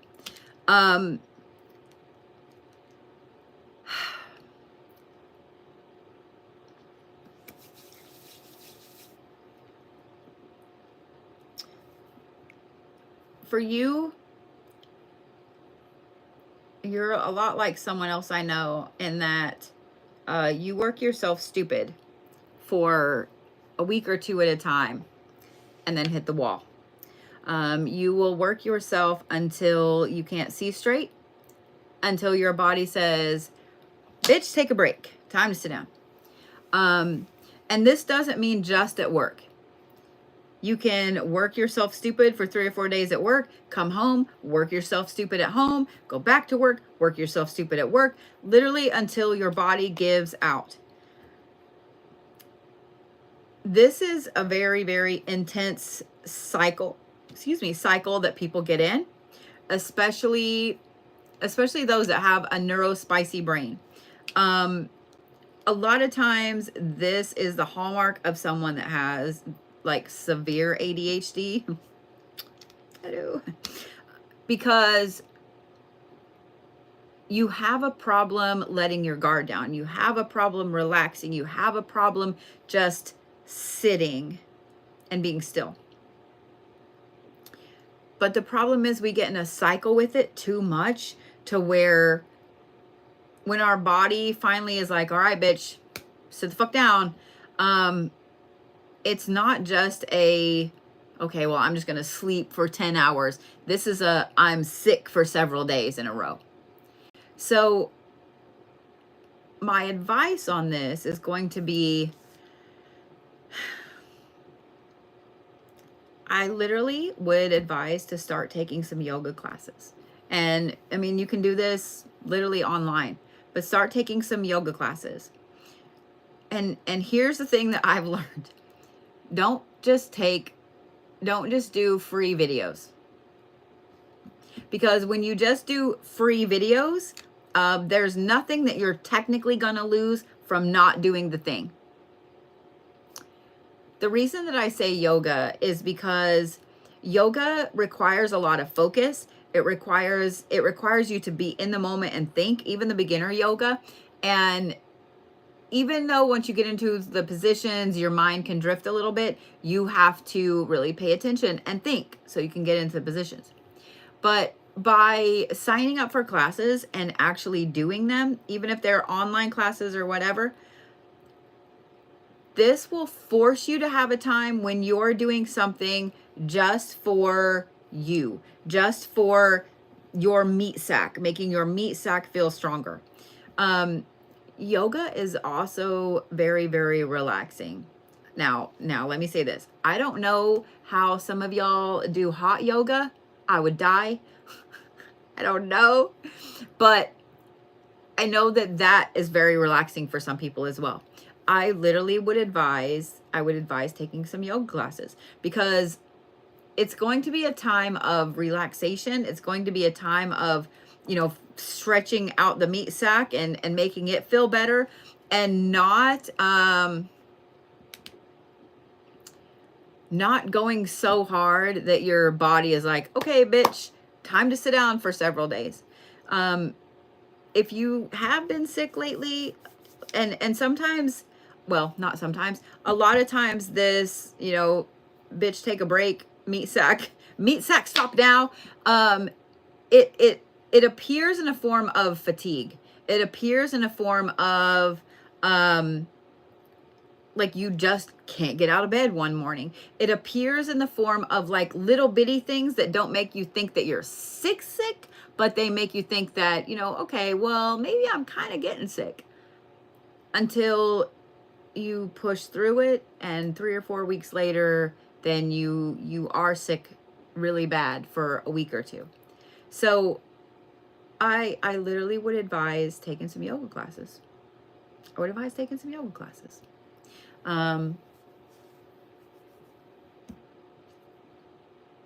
Because the reason that I say that, I'm really, really guilty of that. I'll work for like 13 or 14 days straight before I take a day off, and that's not healthy. Because I am a severe workaholic. I can't sit down. I have a problem sitting down. So in 2020, I started taking yoga classes to learn both how to do yoga, and then I really loved it. I loved how I felt after a good yoga workout. There's a routine that I learned in that actually can help you go to sleep. Like, you can do it while you're laying in bed. And usually there's like 13 different poses. I get to about 10 and I realize like I'm out like a light. But when I started doing it a lot, is when I found Qigong, and I love Qigong because of the energy channeling. So I would advise starting with yoga and moving from there. I promise that it'll make a big difference. I promise it'll make a big difference. Let's talk about this one. This is Hades, and it's equality, wisdom, and inevitability. And we're going to talk about wisdom. I'm just going to say what's coming to the brain with this. You know your shit, but for some reason, lately you feel like you don't know shit. And I have a feeling you've been beating yourself up about some stuff as well. Thinking that you're not good enough, you don't know things. Maybe you're not as good as you thought you were with this or with that or whatever. Here's what I want you to do. I'm sure you have these in your office. I want you to stand in your office tonight, tomorrow, whenever you're back in your office. I want you to stand in your office, and I want you to look at your degree. I want you to look at it. I want you to look at your degree. I want you to look at the awards. I want you to look at all of the other classes you've taken. I want you to just stand there and look at it. And while you're standing there looking at it, I want you to think about your very, very first day of college. I want you to think about your absolute first day, the first class that you walked into. And I want you to think about how excited and terrified you were, and how maybe you had no idea what it was you wanted to do, what you wanted to be when you grew up. And then I want you to think about the moment that you decided, this is what I want to do. This is what I want to do. That class, that professor, that comment, that book, whatever it was that made you go, I want to get into veterinary medicine. That's what I want to do. And then I want you to think about graduation day. And you have your cap and gown on, and you're graduating, and you're done, and you have that amazing thing that's hanging on the wall that says, you absolutely fucking did it. I think that you need that reminder. I think that you need that reminder. Because I don't know who it is lately that's made you feel like maybe you don't know shit, or you don't know what you thought you knew, or whatever. I want you to just go stand in front of those certificates that say Sylvie knows her shit. And I want you to think about those 3 times. Those 3 times. Okay? And I hope that those of you guys listening do the same thing. A lot of times we have somebody, story time, you ready? We have somebody question our abilities, question our beliefs, question ourselves. And in the moment, we're like, you know what? Fuck your face. But then later when we're laying in bed, we're like, are they right? Like maybe I really don't know shit. Or maybe I'm really not what I think I am or who I thought I was. And it starts to erode our self-confidence. And a lot of times it's one stupid little prick that doesn't know jack about shit, but it still weasels in there. I have that happen a lot. And at first, I have a ton of certifications. And I didn't ever hang them all up for the longest time because I was like, well, I feel like I'm bragging if I do that. And I have a lot of celebrity clients, and for those of you guys that came into the shop and saw the wall, I had to be talked into doing that. Those pictures were in my house because I felt like I was bragging. But there were so many days when I would get hateful, shitty messages from people. And I would think, well, maybe they're right. Like maybe I am pretending to be something I'm not. And inevitably, I would find myself looking at those photos, or I had to be talked into hanging my certifications in my office.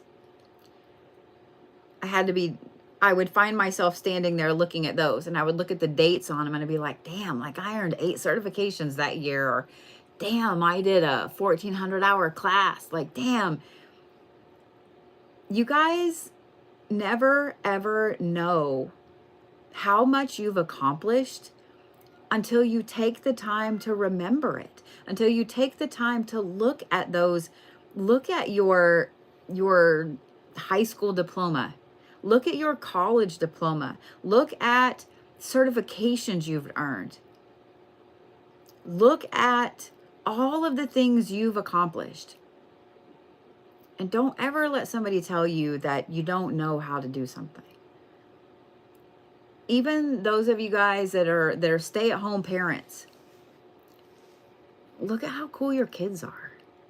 Look at how cool the little minions are that are in there. You did that. You made that. You made that out of nothing. You made a human, and you've kept it alive. You've kept it alive. Yeah, it back talks, but it's really cool. Like, so you see what I'm saying? Just because somebody doesn't think highly of you, cool. Just because their self-esteem is so low that they have to pick on yours, not cool. But it still happens, unfortunately. So tomorrow, Sylvie, I want you to go stand in your office in front of all of your amazing accomplishments, and I want you to think about all of the work that you did to get to where you are right now. Okay? Because that kind of goes hand in hand with this one, and that's serendipity. When we have somebody that tells us we're not good enough, or makes us feel like we're not good enough, then we start to question every single thing that didn't happen. We start to question Every single little fucking thing that got yanked out of our path. Well, I really wanted to buy that green car over there, but I didn't have the money and somebody else bought it. And I ended up buying this black car, and I love this black car, but I still long after that green car. You don't know that green car was a fucking lemon. Do you see what I'm saying? But we start to overthink all of that. And I think that this is where you've been lately, is starting to question, like, well, did I make the right decision in not hiring this person to work for me, or in letting this relationship go, or whatever? There's been something that's caused you to question the serendipity of all of the things that have happened or not happened in your life.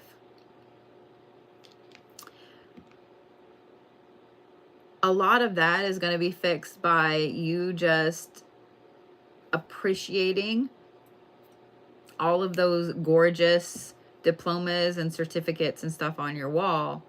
The other part is going to be from, I want you to play crime scene technician, detective. You know how they have the big boards, and I know they always have to do this very dramatically in movies and TV. A big board, and they have the photos and the red string everywhere.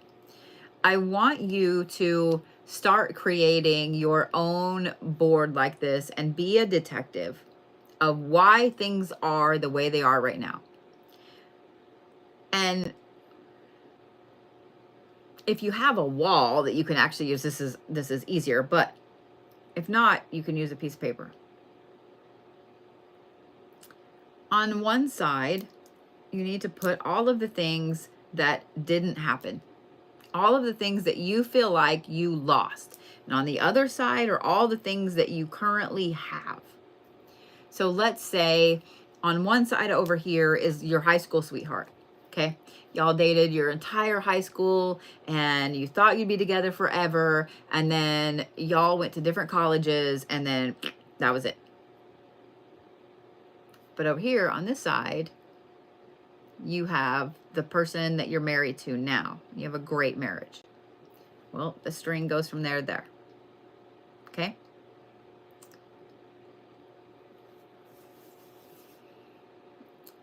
You really have to look at the relationship you have now, because if you had been with that high school sweetheart, and let's say they cheated on you while they were at college. Let's say that you had stayed with that person. Would they have cheated on you when you were married? Do you see what I'm saying? You have to look at all of the serendipity and play detective of why this didn't happen, so this over here could happen. Does that make sense, Sylvie?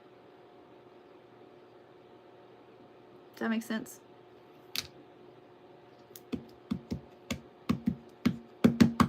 Good.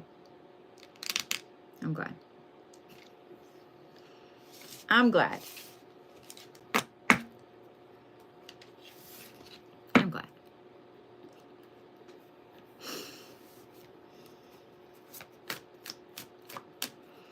I love that. I'm going to read you guys this comment over here on YouTube. Connie says, I have not looked at my degrees and certifications in forever. I need to dig those out and look at them. This gave me something to think about.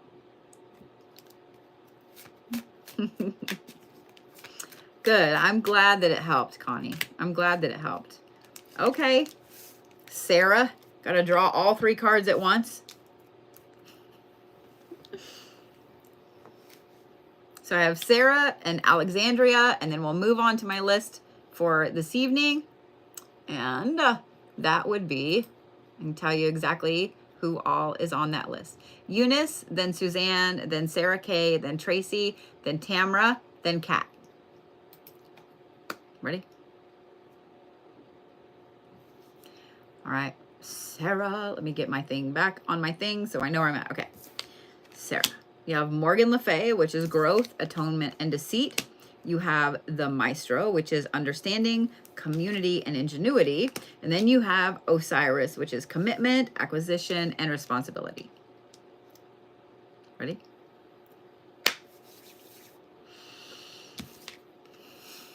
Let's talk about this one. We're going to talk about growth and atonement as shadow work at the same time because they go hand in hand. They are yin and yang, with atonement being on one side and growth on the other. When we make any decision, okay? When we make any kind of decision, there is always a good and a bad to that decision. If we decide to buy this, car right here, and we're not buying this car over here, there's good and there's bad that come with both cars, right? I know what's going on. If we decide to date this person over here and not this person over here, there's good and bad that come with both of those. Every single decision that we make has an aspect of growth and an aspect of atonement.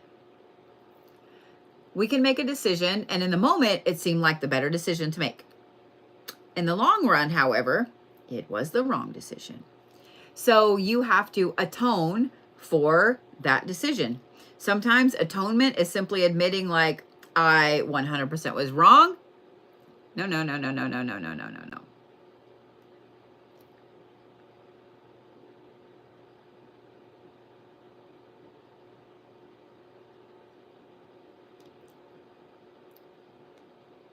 Sorry, there was a Dr. Love and stuff using my photo. I caught him. Gotcha, beaches. And even sometimes when we make good decisions, there's an atonement that goes with that. We might make the decision, instead of going to the college by our house and home, we go to a college a little bit further away. Now, the college further away was the one that offered the program we wanted. We got a scholarship there. Like, you know what I mean? Everything was better than staying right here by home, except you had to move away from home. You didn't get to see mom and dad all the time. That's growth. But you still have that atonement of being worried because you don't get to see mom and dad all the time. Every single thing that we do, every single decision we make has growth and atonement. So I would look right now, the reason that this is coming up in your shadow work read, Sarah, I would look at what you feel like currently you're going through atonement for. And then I want you to ask yourself the question, like literally write it down, make a list. I feel like I'm atoning for this mistake or that mistake or whatever. Is it actually atonement or is it growth? Atonement, because they're both very, very closely intertwined. Atonement is paying for a sin. Atonement is paying for a mistake. Growth is learning and moving forward. And you can learn and move forward from a mistake as well. I hope that makes sense, Sarah. So I want you to take a look at the things you feel like you're atoning for and really look at them. Is it actually atonement or is it growth? Now let's talk about this one, the maestro. This is understanding, commitment, and ingenuity. Much like what I just said to Sylvie, you have a very deep, intense understanding of what you do in the world, of your career, of all the things you've learned to be able to provide this service, etc. for people. You have a very, very intense, deep connection with the things that you've put in your meat sack brain so you can do things that help so many people.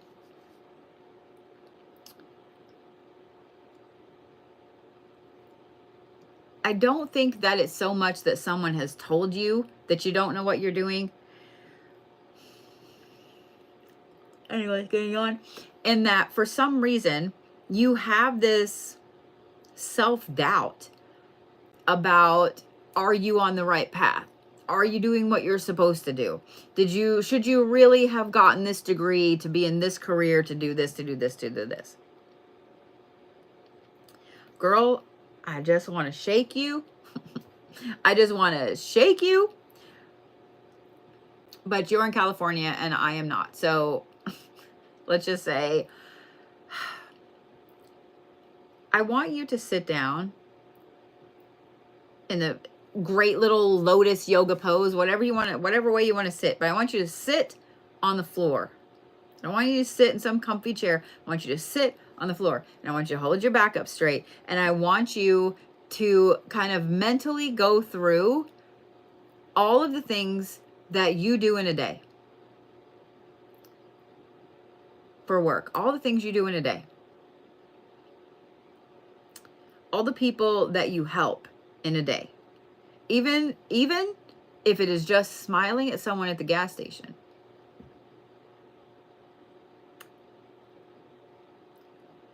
And then I want you to think about how long it took you to be able to help these people. What all did you have to learn? How many years of classes did you have to go through? How many certifications did you have to get? How hard did you have to work to get into the job that you're in now? I want you to start thinking about everything that led you from where you were when you left high school to now. All of the things you learned, all of the things you walked away from, all of the sacrifices you made, all of the amazing, amazing things that you accomplished.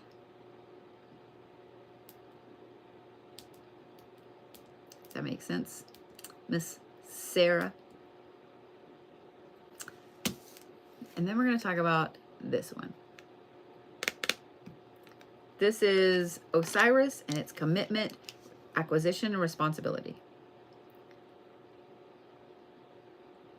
We're going to talk about responsibility, and I'm not going to talk a crazy long amount about it. I'm just going to say this. Everything you choose to do, every responsibility you take on, you also can unchoose and let go of. Every lock that you feel like is currently around your neck or your feet, you hold the key to. Keep in mind that Rome wasn't built in a day, and not all of these locks were put on. Oh wow, it's a fake follower. Not all of these locks were put on instantly like this. And it may take a little bit to let them go, to let them get unlocked. There is not a single thing that you have done, a single commitment you have made, a single responsibility that you have taken on that you can't let go of. Does that one make sense? I'm not going to explain it any more than that because I think you know exactly what I'm saying.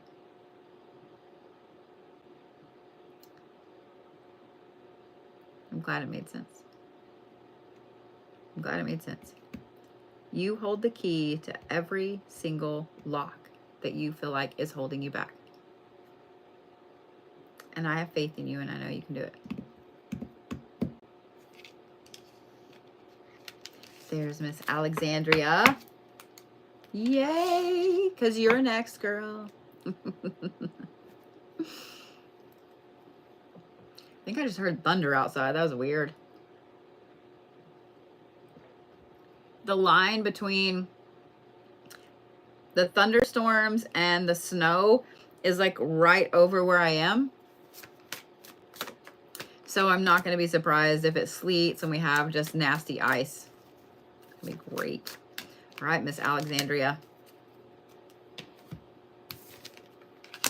You have Arthur, which is championship, nobility, and self-realization. You have Danu, which is motherhood, ferocity, and creation. And then you have the Thinker, which is knowledge, instruction, and reinvention. So let's talk about this one right here. Yours is a little different. We're actually not going to talk about self-realization with yours. We're going to talk about championship and nobility. And here's why.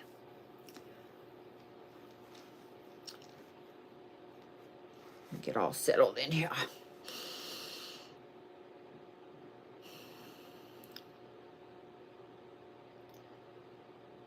There is something that is keeping you from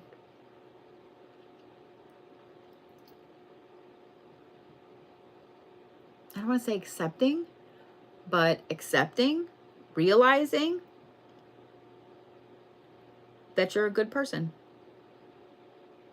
Every time something happens and you start to feel like you really deserve something, that you really are a good person, that you really worked really hard for this or that or whatever, there's some nagging little voice in the back here that says, yeah, but I don't think so.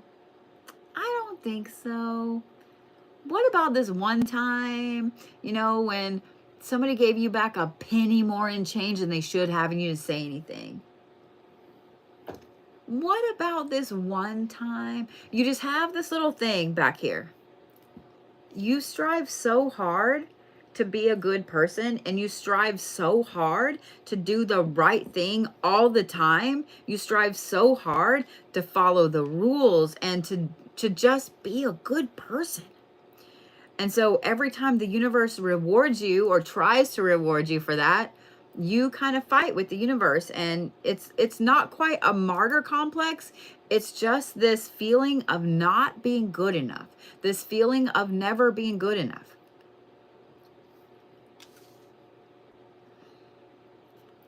There's a shadow work prompt that I would advise you to start with.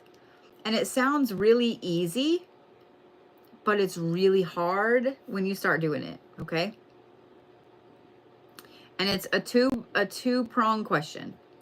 The first part is, when was the last time you did not feel good enough? And the second part of that is, and why? Sounds easy, right? Because you can think back, oh, well, you know, today somebody said that I had a really, let's just say somebody said you had a pretty face.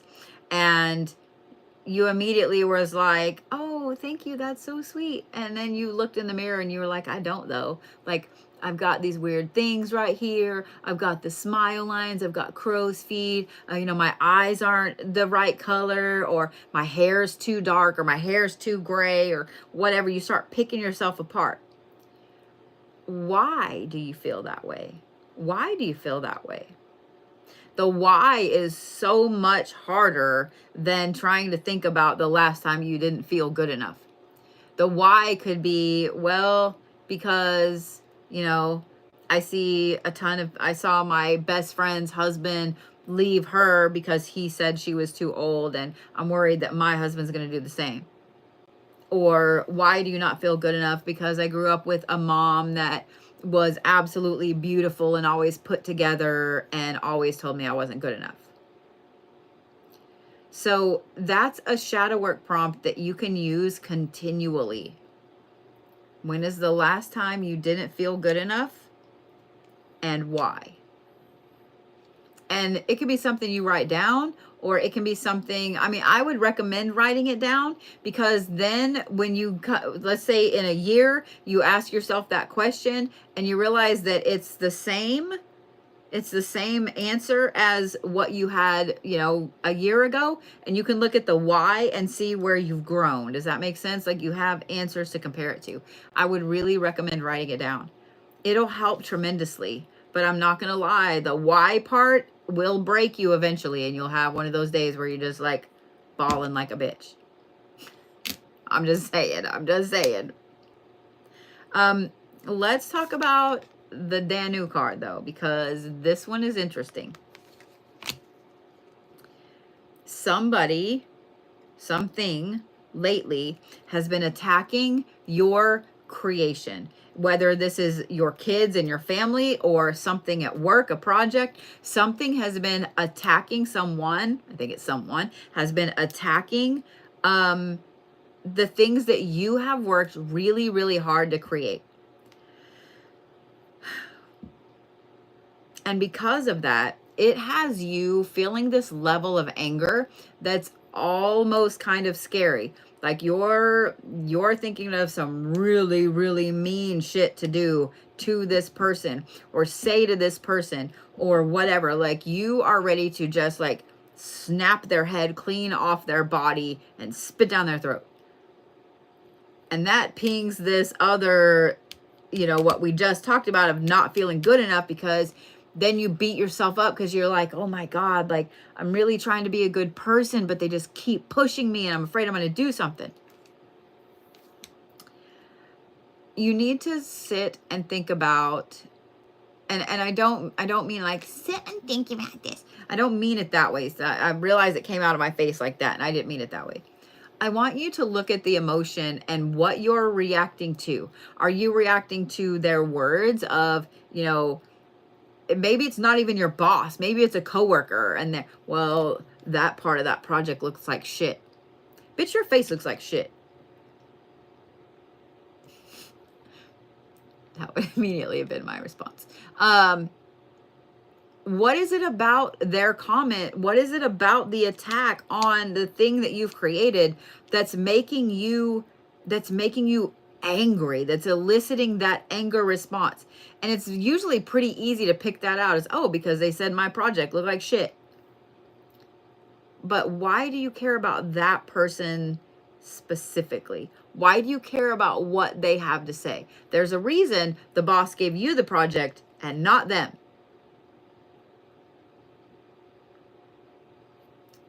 Looking at why you're eliciting the response you are from the words, the actions, the attack on your creation. Now, if it's an attack on kiddos, that's a whole different ball game. That's a whole level of mama bear right there that really nobody should fuck with. But I want you to sit and kind of pick apart the feeling. Look at it from an outside perspective, okay? Look at it as you looking at yourself. Why would that comment from that person, that piece of shit over there, make you feel the way that you feel? Why would this comment from, you know, a mother-in-law or a cousin or whatever make you feel these feels? You know, this person is saying some shit about your kids. They don't even have kids, or maybe their kids don't even talk to them, you know. Why is it that that particular thing is bothering you? Because this ferocity, this anger about defense, this defense that's popped up, it's popping up for a reason. You know, the porcupine spines are coming out for a reason. Is it because you don't trust that coworker? You really think that that coworker might be trying to undermine you to your boss? Is it because you know your mother-in-law is working on, you know, your husband or your kids or whatever, trying to ruin your marriage? Like, what is the underlying aspect of it? Does that make sense?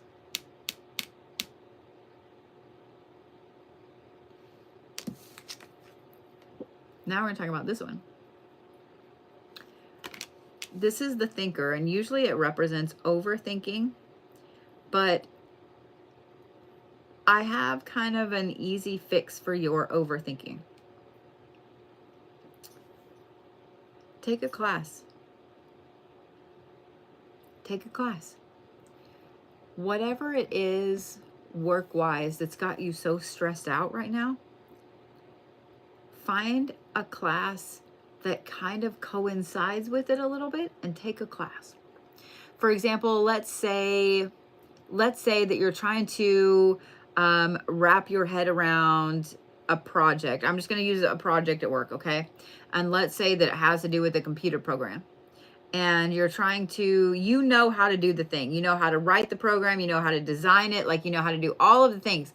But for some reason, you keep overthinking it and you can't even get started. Take a class. Take a class on interior design.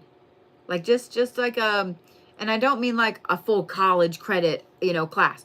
Maybe just a couple hour class about how to lay out a room, how to ensure that the feng shui is correct in a living room.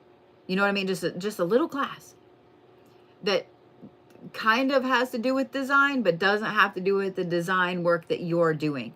Because by doing that, it allows your brain to get into a completely different mode. You're still learning, you're still doing something that's going to push you forward, but it allows your brain to look at the problem in a completely different way. Your overthinking is a lot different than other people's overthinking, to where you're not overthinking every little thing you ever said in your entire life. You're overthinking every aspect of this project right here. Every aspect of the rules that you have to go by, you know, the parameters of the project. Just literally take a class. Even if it's just a free class somewhere, just take a class. Make it, you know, look for one that's under a couple of hours. I guarantee it will help you literally not just start this project, but rock it forward. And every time you get stuck again like this, take a class. Just take a class. You'll end up with a fuck ton of certifications, hang them in your office, and your boss is going to be like, damn, that's really cool. That's really cool. Going for a second master's and a doctorate. Girl. So it's really funny that I said take a class, because you're already taking all the classes. Take some little stupid tiny class that doesn't really matter to anything that you're doing. Okay? Just a 1 or 2 hour class. It's going to help you wrap your head around something completely different. Do those make sense, Alexandria? I'm having like the ASMR moment of me doing this. I'm liking the sound of it. I don't know why. I've always liked the sound of it.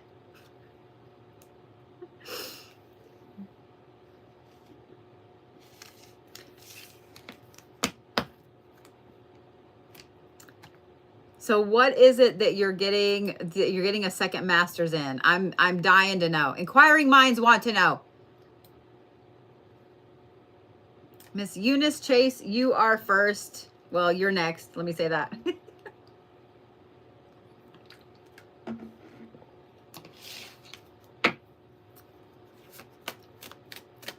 You thought about getting a sound bath certification. You 100% should.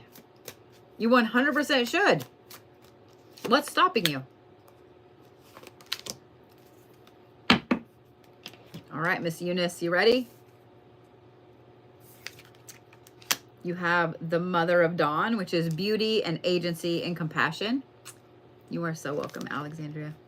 Then you have Danu, the mother of creation, motherhood, ferocity, and creation.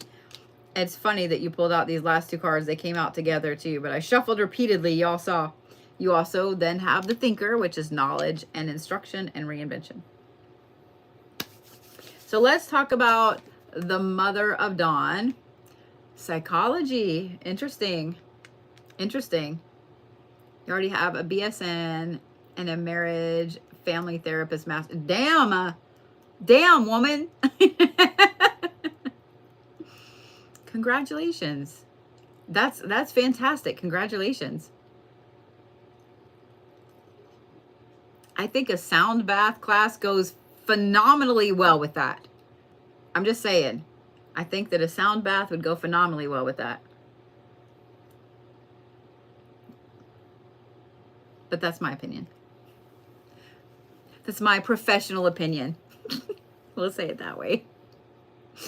Miss Eunice, let's talk about this. My calic is really driving me nuts today. Beauty and agency and compassion.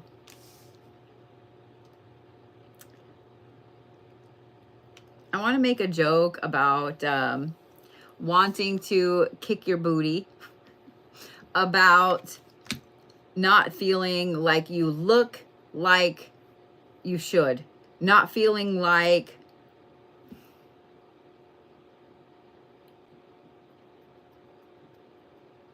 let me say it this way. As we get older, we all look in the mirror at some point and go, my skin looks like shit.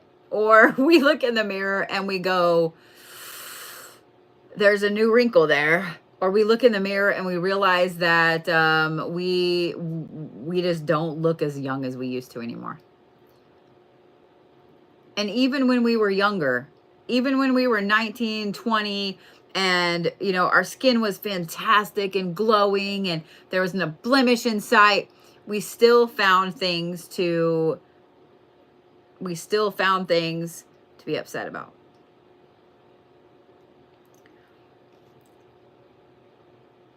I have friends that are my age, that are 48, 49, and 50, that they've already had lip filler and Botox and all kinds of shit. And I have a couple of friends that own medical spas, and they've tried to get me to come in and do the things and so on. And I just don't want to. I just don't want to.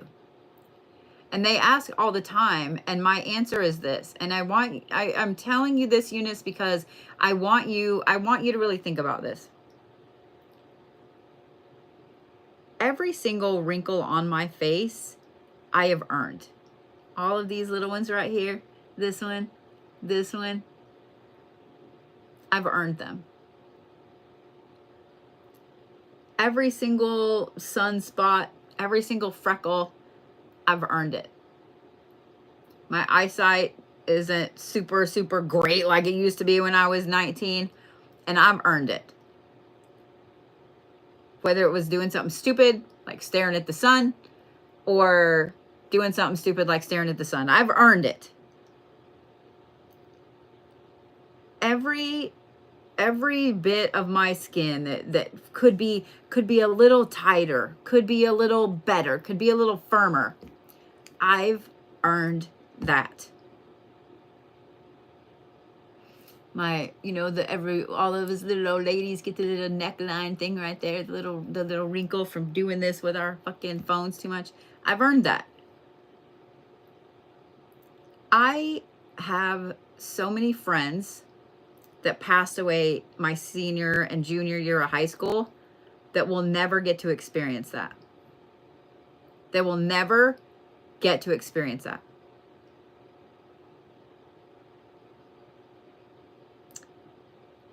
Every time you guys feel, and this is for Eunice, but this is for everyone. Every time you feel like your face isn't pretty enough, that you have too many wrinkles or too many freckles or too many age spots or you're missing teeth or whatever. I'm missing 3, by the way. There's someone that you know that did not live long enough to experience that. There are people that you knew that did not get to live long enough to experience wrinkles on their face. If it's your prerogative to get Botox, to have a facelift, to do whatever, that is 100% your prerogative. But I have so many people in my life that passed away early, that in a way I feel like every single wrinkle I earn is for them as well. Does that make sense? Does that make sense? I am happy to grow old. I might use all the creams, and I have a very strict skincare regimen because I got sunburnt a lot when I was a kid.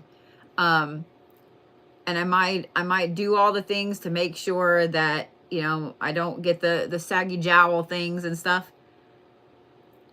But I'm earning every bit of that. So, Eunice, every time you feel like you don't look enough, I want you to remember that. You know someone that didn't get to live to this age. They didn't ever get to see themselves older. And I want you to keep that in mind. Also keep in mind that society pushes an unrealistic idea. It's not as bad anymore, but society pushes an unrealistic idea of what we should look like at any stage in our life. And something I've explained to Kay a few times is that the women that are actresses that, they're A-list actresses or whatever, they spend so much time in the gym. They spend so much time on their diet. They spend so much time on their skincare and their face and their hair because their whole look is their brand. And if they deviate from that at all, they could lose a part. They could lose a a major part of their career. They have to spend hours and hours a day maintaining that. That's their job. It's not your job. Does that make sense? So every time you feel not good enough, Miss Eunice, I want you to remember that. Remember those two things. Next, let's talk about this. Motherhood, creation, and ferocity. I am going to ask you a shadow work question because I don't think that this has really anything to do with motherhood or you being angry, but it does have to do with creating. Why did you stop creating? Why did you stop creating? Why did you stop? What is it that someone said or did or didn't do or didn't say? What happened that made you stop creating?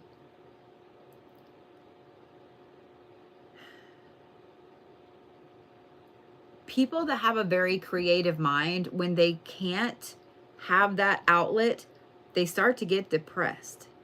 They do. They start to get depressed. So what is it that had you stop creating? And what's stopping you now from creating? I'm just saying. You don't have to go paint some masterpiece tomorrow. But what's stopping you?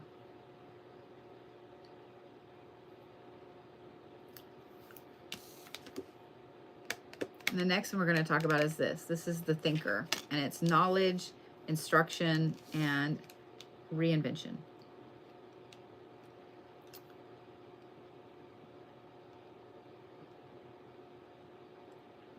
This is kind of a twofold card. Oh, you can't create things yourself. Who told you that? Who told you that? One of the best things about creating is that you don't have to create with a purpose. You don't have to create with the intent that you're making some crazy masterpiece that's going to sell for millions of dollars, because to be honest, that just doesn't happen. You don't have to create to have any other reason behind it than creating. I have seen friends of mine that created, I have a friend that does these weird little things out of clay. And they used to make these things a lot just as stress relief. They are the ugliest, cutest little fucking things I've ever seen in my life. I have 3 of them. And the person that they were with for a long period of time made fun of them for making these things. Oh, well, that's so stupid little kid shit, blah, blah, blah, blah, blah, blah, blah. And so one day I was over and I happened to see a whole bunch of them sitting on the desk that hadn't been painted yet. And I was like, dude, those are cool as fuck. Like, where'd you get those? Like, I want to go get some of those to paint. Like, where'd you get those? And they got like really, shy like this. And they were like, well, I mean, I made them. And I was like, what? Those are fucking cool as shit. And it didn't take but a couple of years, 2 years. And not only had this person started making them and taking them to conventions and shows and so on, but selling them online. And it got to the point where they were so cool that became their actual job, was just creating those things. They didn't create those things for any other reason than just to sit down and have something to do with their hands that was creative, so they could just not think about the shit at the job or the shit with their relationship. They're no longer in that relationship either. Don't create for the perfection of creating. Get yourself some Play-Doh. Get yourself a coloring book and some crayons or some markers. That's creation. Get yourself anything at all that looks fun, that looks creative. Don't stress about what you're creating. It's just play. Just play. Let's talk about the thinker.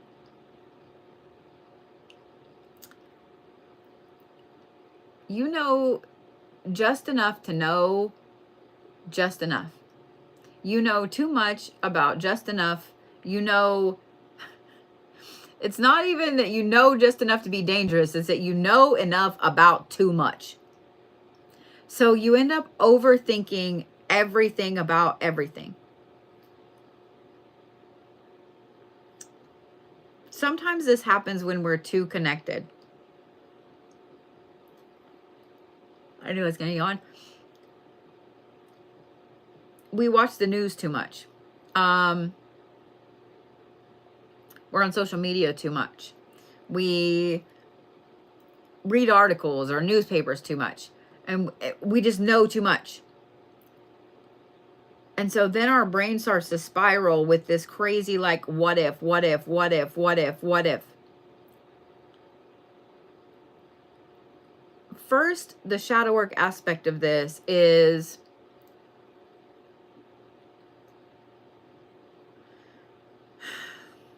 what is it that's driving you to always be in the middle of that knowledge, to always know all the things? What is it that is pushing you to be that way? And the next thing I'm going to say is disconnect from whatever it is that you're obsessed about learning about for at least 24 hours, if not 48 hours. It's hard. It's really, really hard, because it's really easy to get addicted to media in general, not just social media, but media in general. I know people that literally have the news going on 24/7 in their house. I couldn't handle it.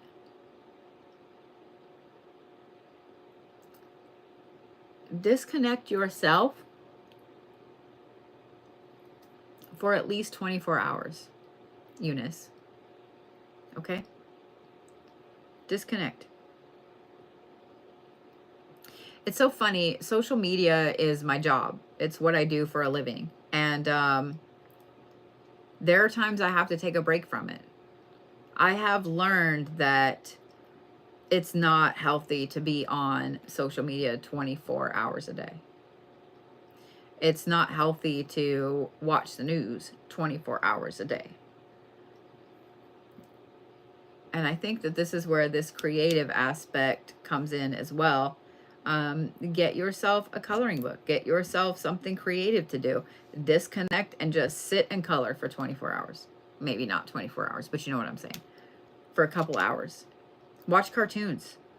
That's my favorite. That's personally one of my favorite ways of disconnecting, is to watch cartoons. I watch cartoons that my kids loved, that they forced me to watch. They forced me to watch when they were little. Just saying. I'm just saying. Does that make sense, Miss Eunice? Because I feel like the anxiety has gone through the roof lately, and you don't understand why the anxiety has gone through the roof. You've been coloring on and off. I love that. I used to love the Zentangle coloring books. I used to love them. In fact, I actually think I have one over there. I haven't even opened, but I got it. I think it's like a tarot Zentangle or something. I'm glad that makes sense. I'm glad that makes sense.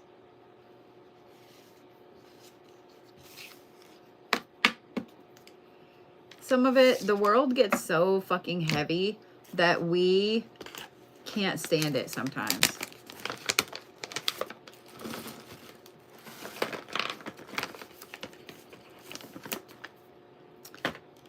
I'm gonna eat some chocolate covered almonds while I talk to Miss Suzanne Horn here.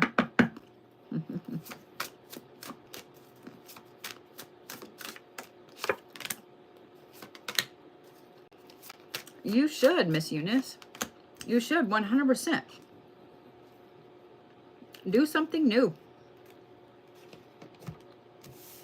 Do something new. All right, Miss Suzanne. By the way, I love these fucking things. I just want you guys to know. They're so good. At first, I wasn't really sure if I was going to like them or not. I love almonds. I have so many flavors of almonds. It's not even funny. Kay and I grabbed those at Walmart. And I normally don't like dark chocolate. Good. I'm so glad, Eunice. I'm so glad. I normally don't like dark chocolate. And I've gotten some of those where it's like so much chocolate and then the almonds a little bitty in the middle. And I can't do that. It's too sweet. Those, however, it's not really the sweet dark chocolate. It makes me happy.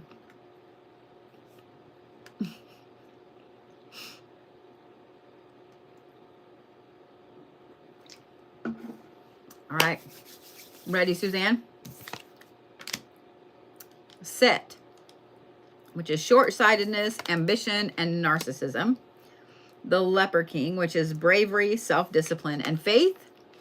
And the Martyr card, which is honesty, shame, and restitution. Okay.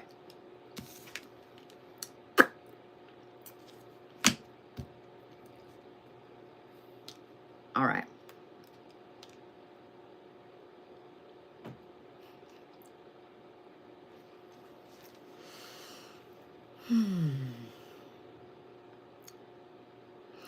It's kind of funny that I'm fixing to talk about ambition because I know that I read for you the other day and we talked about starting something new and things like that. But something lately has eaten away at your ambition to the point that you're starting to question if it was something you ever wanted to do in the first place. I kind of have a feeling that this is just one sentence that somebody has said to you. I want you to over the next literally 4 or 5 days, don't push it, but have it in the back of your mind to pinpoint what it was that was said or done, or what was the moment that happened that cracked that really solid ambition you had? What was the moment that cracked it? Was it something someone said to you? Was it something that happened? What happened? Because I feel like you had this great ambition that you were starting to carve into where you were going. I don't think it's gone. I don't think that it has evaporated. I don't think that it's cracked in two. I don't think it's damaged at all. I think that you just kind of cloaked it. You just hid it from yourself. It's so weird. When I was growing up, ambition was a thing. Like everybody had ambition to do this or do that or something. Like ambition was a virtue and it was something that was pushed. And now too many people look at ambition as a bad thing. And I can't brain that. Because without ambition, you waste away on the couch. Without ambition, you just simply stay in one place all the time and never move forward. It's okay to have a massive block of ambition, Suzanne, and it's okay to want to move forward and to want something and to want.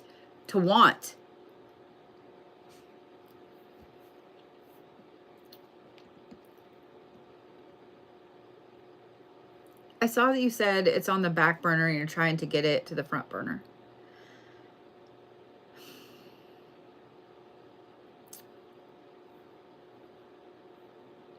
Go back and look at what happened that had it put back on the back burner. Was it, like I said, one sentence somebody said? Was it a feeling of being overwhelmed with other things? Was it the loss of something or the gaining of something? What was it that made you put your ambition on the back burner? Because like I said, I think that you've just kind of cloaked it. It's still there. It's still big. It's still golden and shiny. You've just thrown like an invisibility cloak over it. This is an easy one to fix. But I mean, it is going to take a little bit. It's not like I can just snap my fingers and be like, "Ba-da!" But this is an easy one to fix. To just see that ambition again. I will say though, once it comes back out into the open, don't let it fade away again. Don't let it get put under that invisibility cloak again. Don't let anything or anyone cause it to get dulled. That is yours, not anyone else's. Okay? It's yours. Okay? So let's talk about this one. Bravery and self-discipline and faith. We're going to talk a little bit about self-discipline because I think that this goes hand in hand with this ambition. A lot of times when we go through a loss, it absolutely can wreck our self-discipline. When we go through a change or a shift, and it shifts our physical world around us. It shifts where we were going or our schedule or whatever. It shifts some massive part of us.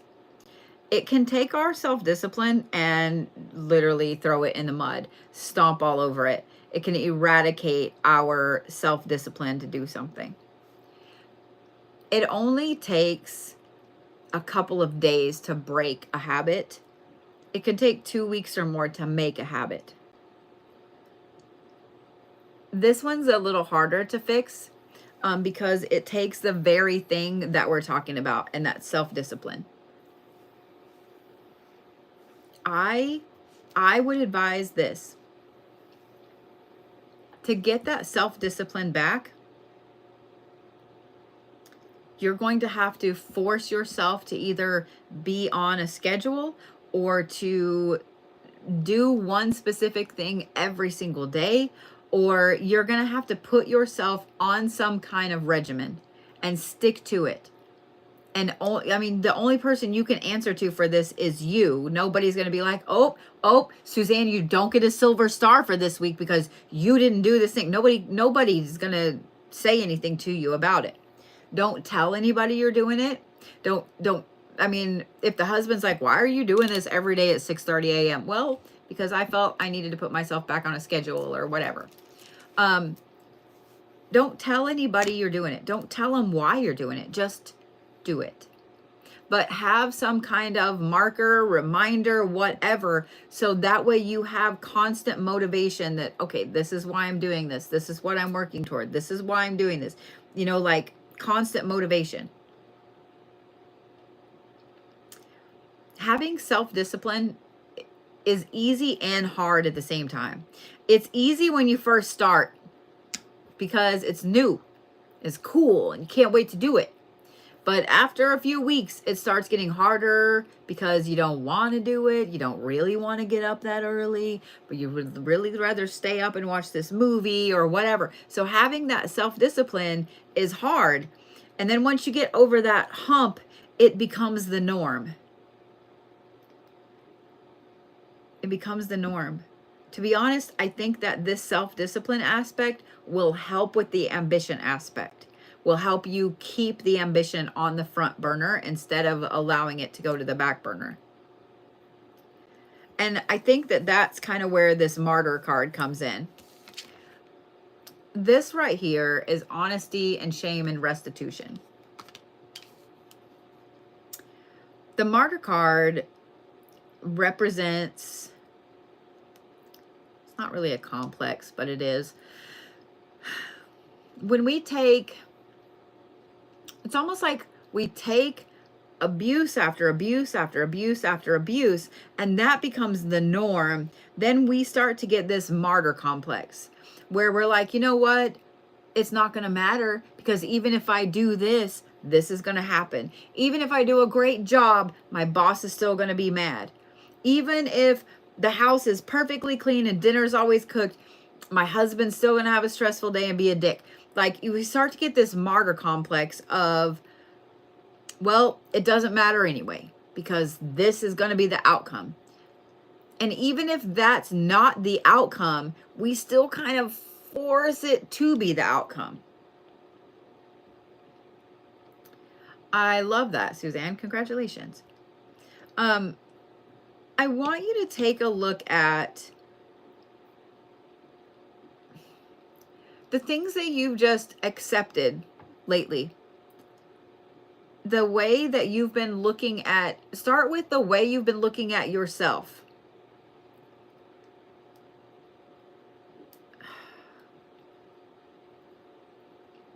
Start with the way you've been looking at yourself.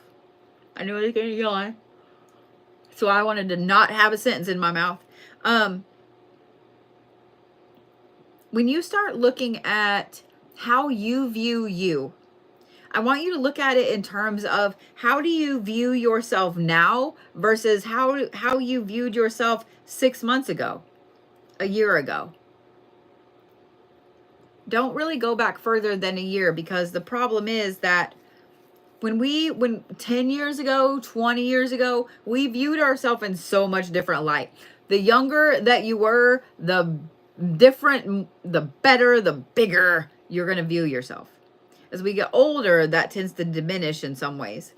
But I would also advise looking up some shadow work prompts for self-sacrifice, some shadow work prompts for self-discipline, some shadow work prompts for ambition. There's a lot of them out there.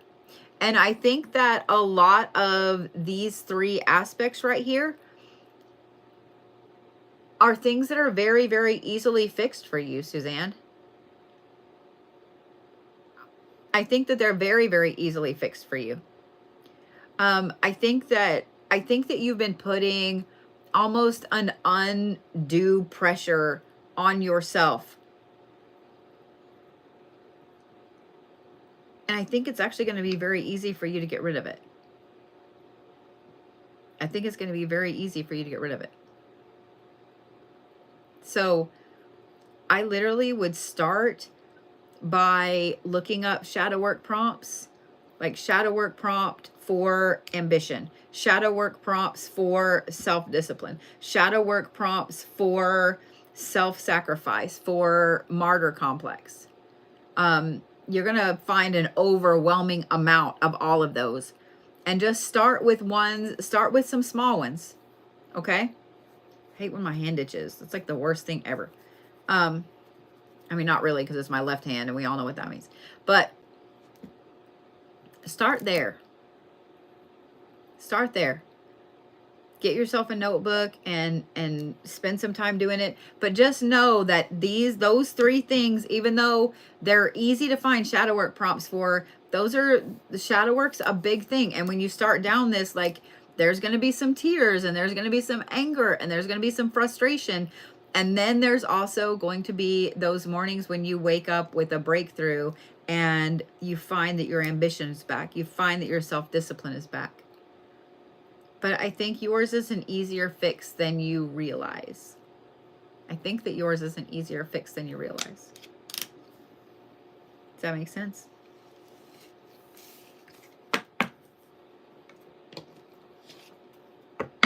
Miss Sarah K, you are next.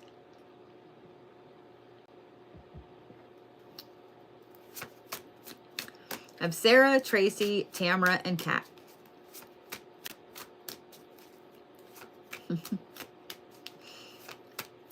You are so welcome, Miss Suzanne. You are so, so welcome, honey.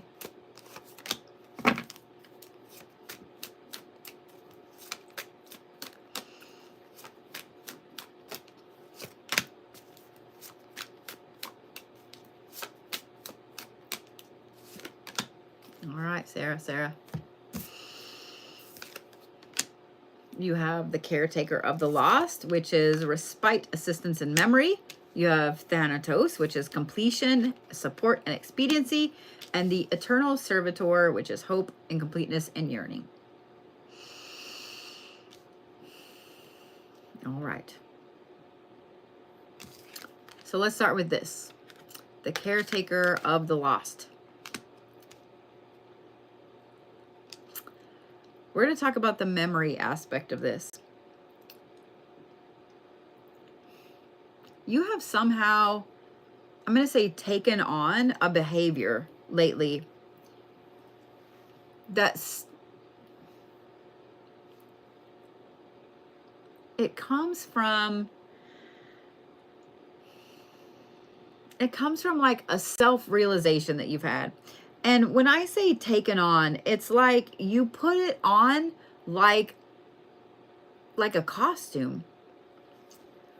This has to do with taking the brunt of someone's crap, whether it's anger, whether it's sadness, whatever it is. Like you put on this costume of self-sacrifice in a way to help fix someone who's broken around you. All because of a self-realization. And I don't think that the self-realization is that whatever's wrong with them is your fault, but it's making you feel like, oh, you're a special education teacher. Okay. It's making you feel like there's no other way to do this than to take all of that energy in and try to fix that person for it.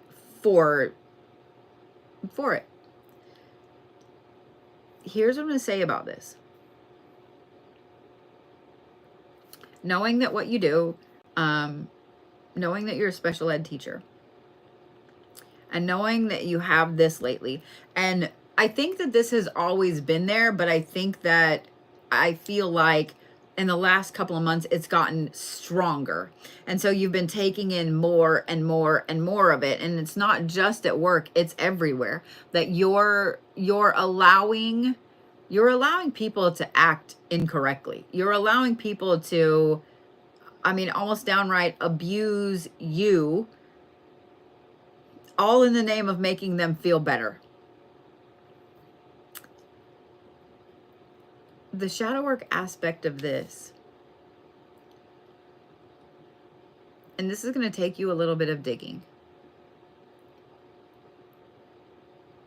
You need to look at where it is that Sarah feels helpless. When did Sarah start feeling helpless to help someone else? When did little Sarah start realizing that there was something that she could never do? When did Sarah start realizing that there were people that never would be in a place where they could accept help? And then when did you start taking on the role of fixing that person? Does that make sense? It's a lot. That's a lot. And it's going to be a lot to unpack. And it's going to take a while for that, because it's not just, and you're probably going to have to like step backwards with the things that caused you to really, really start down this road of taking on everybody else's shit, trying to fix everybody else. I'm trying to think of what you would look up as far as, I mean, really a CPTSD journal would be good for you. It really, really would. And to be honest, knowing what you do for a living, it would probably help you with that as well, help you connect to the kiddos that you're teaching, because I had a stepson that had an IEP, and I have friends that have kiddos that are in special education. And man, kids are mean. Kids are mean. I do love that there are so many more kids now that they want to help with some of the special education classes and stuff, but kids are mean. And so I think that a CPTSD journal would help you in this aspect. And I think that it would help you with the kids that you teach as well, to be honest, because in looking at those shadow work prompts and how they affect you, those are things you could also apply to working with those kids, no matter what age kids you work with. Okay. So I really, really would recommend looking at and getting yourself a CPTSD journal, because you having a complex of, and I put it in air quotes because it's the only word I could think of having to fix other people,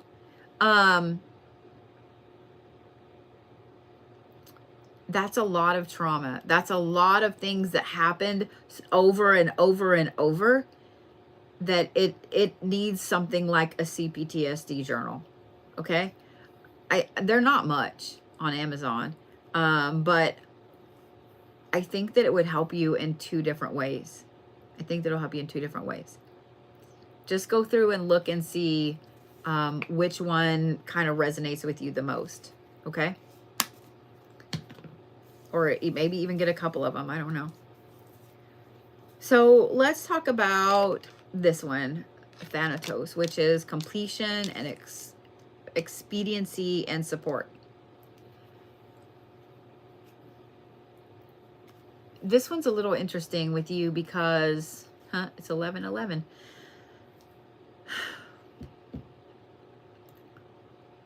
You don't have a problem letting something be completed. You don't have a problem finishing something, putting it away, being done with it. Like, you don't have a problem with that.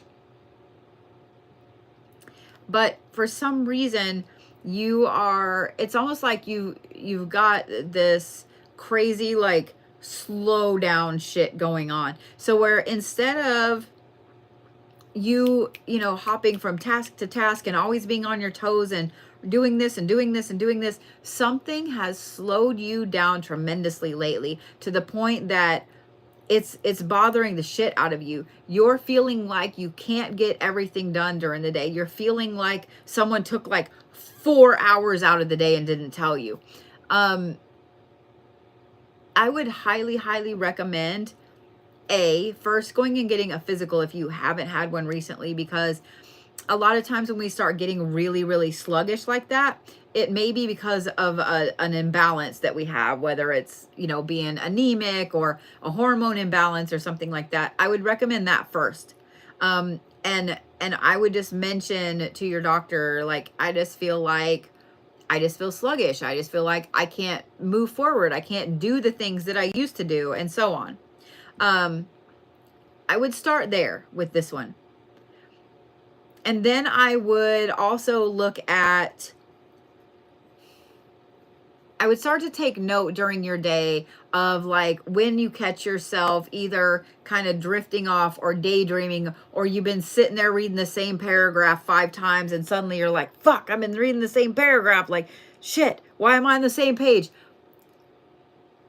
Start with, you know, get the physical scheduled, but start taking note of your day throughout the day, of the times when you feel like you've been out of it for a minute, you've drifted off for a minute. And take note also of what your brain is thinking of when it starts to kind of drift off a little bit. You know, is it happening when you get really overwhelmed? Is it happening when your kid pops in your mind? Is it happening when your retirement pops in? You know what I mean? Like, kind of take notes. It's almost like trying to figure out an allergy. You know, you have to start looking at, all right, I ate this today, and I ate this today, and I ate this today, and I had an allergic reaction. So it's got to be one of these three things. Start looking at it from almost like a detective standpoint of trying to figure out what, when, where, why you're having these aspects of not being able to be as quick with things as you were. Okay? But definitely make sure that you get a physical just to make sure your meat sack's good and running smoothly. And then, you know, also pay attention to the things that you feel like are slowing you down. This one is definitely interesting because we're going to talk about the yearning part of this.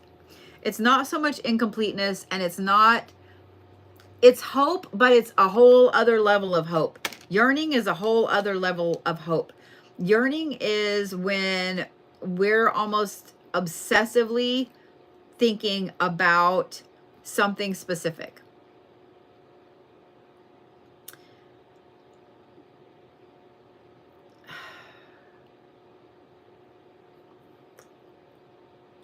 I knew that was coming.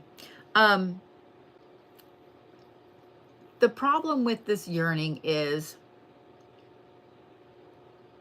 it's creating like a hole. Like if you notice on here, he has kind of a hole in his chest. It's creating a hole because you feel like you're pushing for this, you're manifesting this, you're working towards this, you've done whatever it is you need to do to move forward, but you never move forward. And so this yearning is becoming this hole that you cannot close up, and it feels like it's getting bigger and bigger and bigger.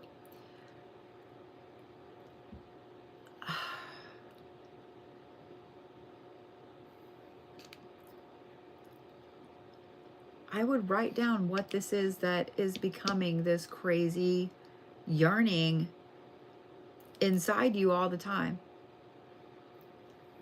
This crazy yearning is something that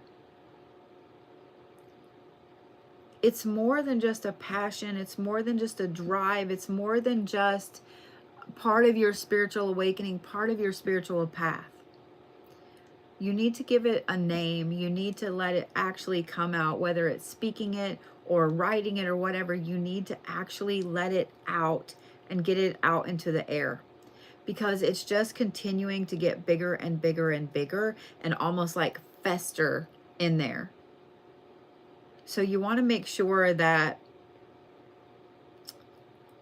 you're dealing with it in a healthy way before it causes you to just completely upend your life and walk away to do something else. Okay?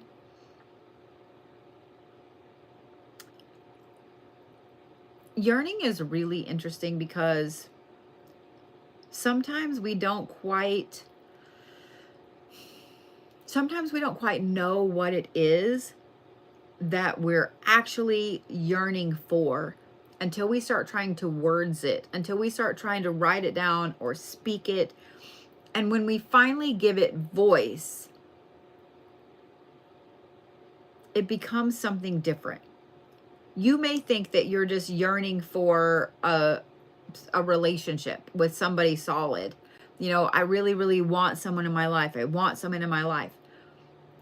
But underneath of that want may be an underlying fear of not having support or not having someone there to help you. Or you see what I'm saying? Like a fear of being alone. But we're not ready to face that yet because we feel like if we just have someone around us, that we won't have to worry about that fear. The same thing goes for when we're yearning for something. You need to give it a voice. You need to give it words. You need to give it life. So that way it kind of helps to pull it out of you a little bit where you can deal with it and say, oh, okay, this is what would help fix this hole in my chest.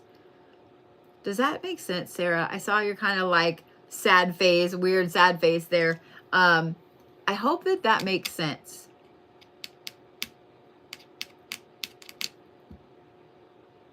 This is some interesting kind of heavier stuff here, love.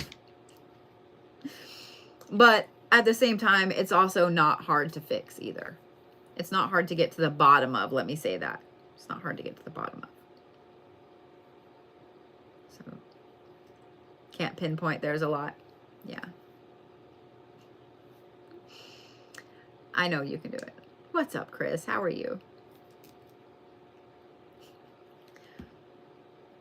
I think when you start giving it a voice and start getting it out, you're going to find that it's going to be a funnel down to one underlying thing. Yeah. I think that journal is probably going to help a lot more of these things than you realize. Just saying. Just saying. All right, Miss Tracy.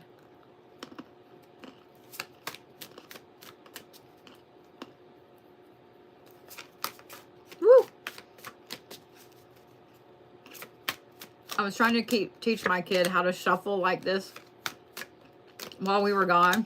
And she was cracking me up.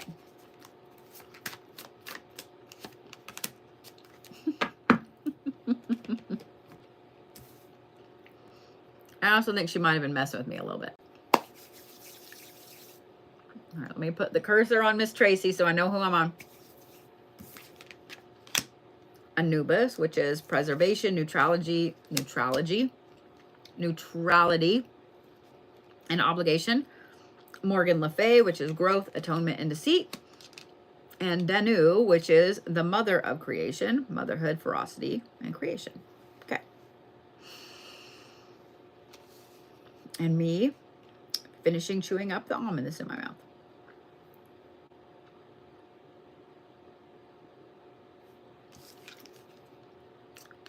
We're going to talk about preservation. Okay. Aw, thank you, Rebecca. I looked up just in time to see that. We're going to talk about preservation.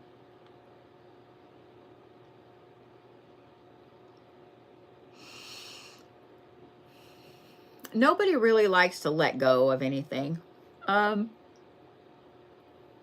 Nobody really likes to lose. Nobody really likes to admit failure or defeat. But at the same time, holding on to something for too long can cause a lot of damage. Let's say that you're holding one of those big medicine balls, right? And it's just right at being too heavy. It's just right at being too heavy. It's all you can do to hold it, right? But you're not about to drop it. You're not about to let it go, because if you do, you feel like that's a perceived failure. So you continue to hold on to it, to preserve holding on to this medicine ball. But you hold on to it so long that you end up straining these muscles in here really badly. You end up giving yourself, you almost hyperextend your elbow trying to hold on to this thing. Say you even like pull a groin muscle trying to hold it up. When you hold on to something that you know has run its course, you can cause a lot of damage. May not be the physical damage like I talked about from holding that medicine ball too much, but it could be. We get into this preservation mode where we feel like if we let go of something, we lost. We're a failure. When that's not the case at all. Tracy, I want you to keep in mind that when your bucket is too full, The universe can't bring anything else to you. So it has to take some shit out of the bucket, especially if you're trying to manifest a change, a shift, something more, something better. The universe can't bring any of that to you because your bucket's already overfilled. So you need to ask yourself, why are you trying to preserve the thing you're trying to preserve? Are you afraid of the manifestation? Are you afraid of the change? Are you afraid of what would happen if that thing were actually gone? Are you afraid of what would happen when the new thing came in?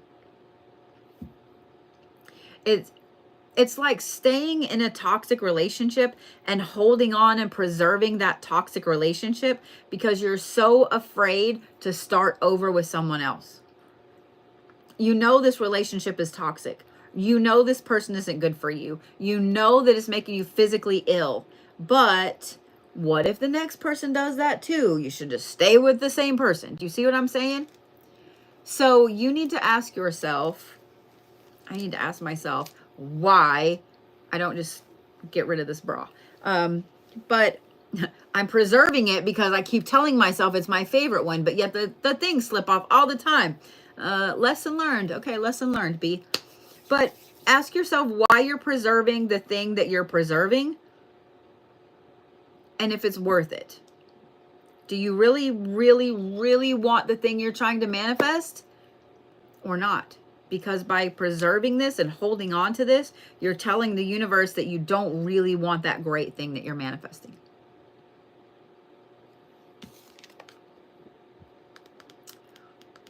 Now we're going to talk about deceit.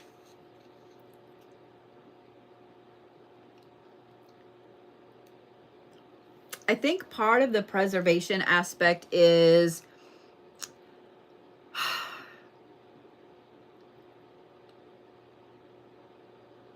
you need to allow yourself to be Tracy. You need to allow yourself to be weird, to be odd, to be whoever it is that you need to be. Because for some reason, you have been living as this pretend Tracy for a little bit.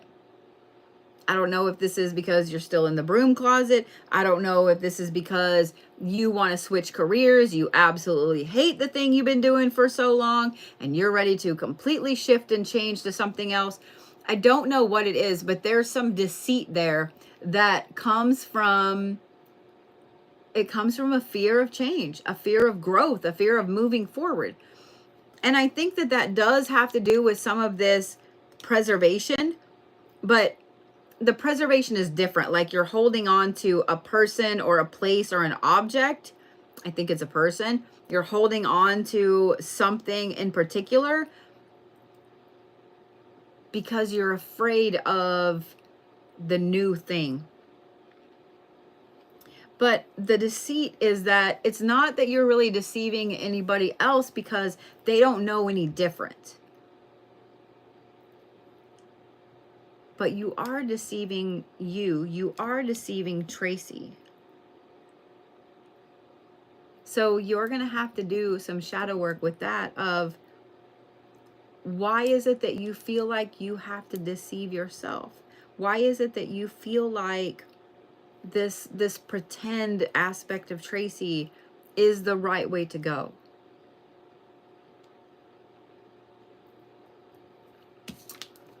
And then we're going to talk about ferocity and creation, because when it comes to shadow work, knowing that you're holding yourself back in a couple of other areas, you need to approach your shadow work and delving down some of the reasons why things are where they are and how they are, with a ferocity that's almost scary. I would highly advise getting a shadow work workbook. There are a ton of really good ones on Amazon. I would advise doing that because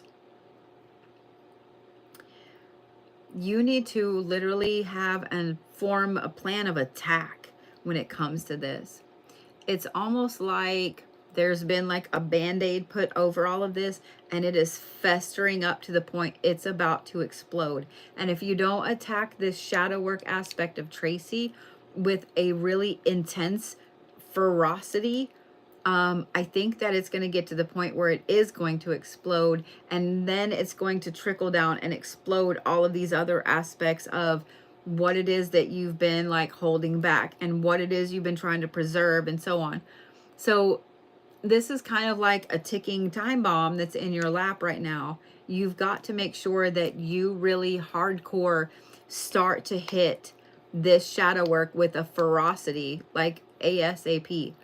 I would advise getting you a good shadow work workbook, or printing some beginner shadow work prompts, writing them down, whatever. But I would advise starting on it now, immediately, as soon as you hear this. Okay, Miss Tracy?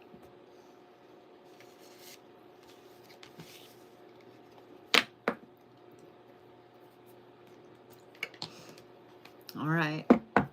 Tamra F, you ready? I have Tamra and then Cat.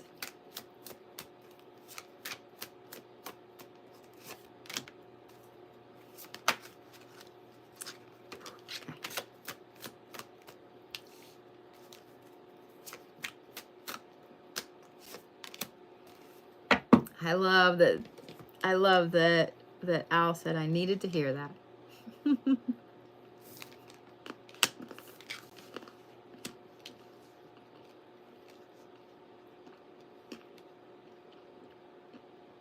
All right, Tamara. So you start off with Danu, which is motherhood, ferocity, and creation. Then you have the Leper King, which is bravery, self-discipline, and faith. And then you have the Caretaker of the Lost, which is respite and assistance and memory.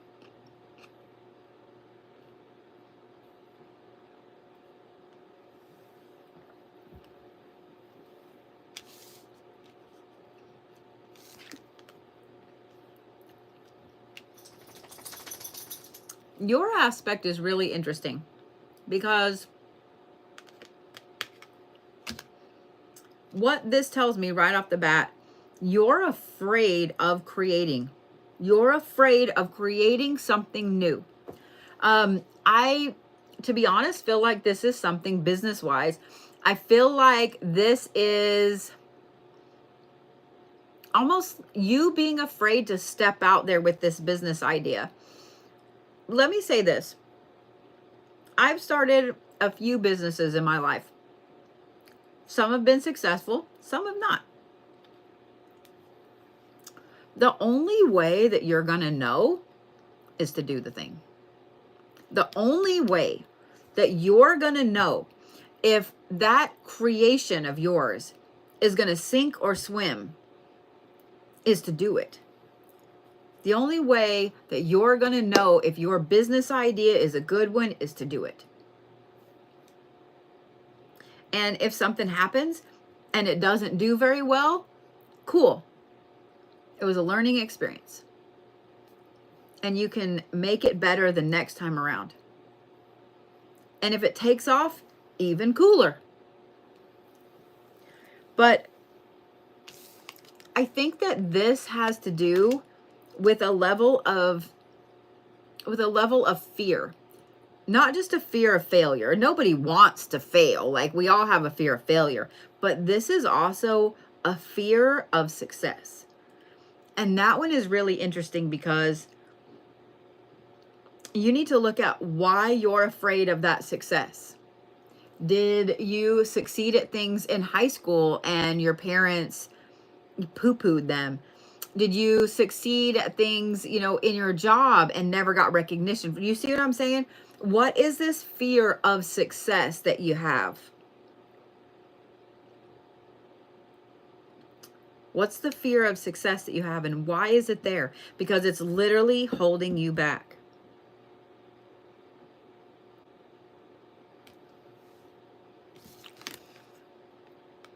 This guy right here, we're going to talk about faith.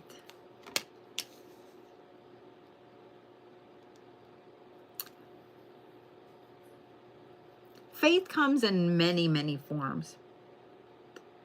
We can have or lose faith in humanity. We can have faith in a religion. We can have faith in a person that's really close to us, faith in ourselves, faith in the world. For some reason, you tend to put your faith in people that you know are going to let you down. It also has to do with this. This is the caretaker of the lost card. And I'm going to talk about both of them together.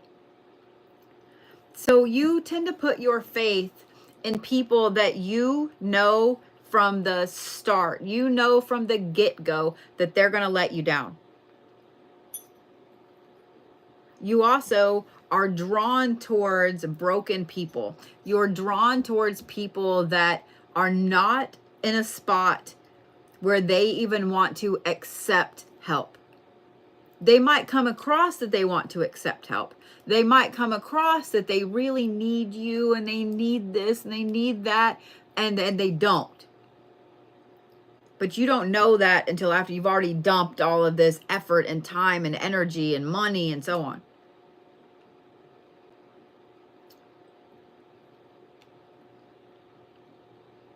You really need to look at the shadow aspect of yourself that has you almost obsessed with broken people, with trying to fix people. And then B, with why you have a misplaced faith in people. These broken people that you try to fix, you put so much faith in them, and they have always let you down. Yet the people that have always been there for you, you don't have any faith in at all. And you need to ask yourself why on both of those. I would literally start with the question, why? Why do you feel the need to always have a project, a pet project person?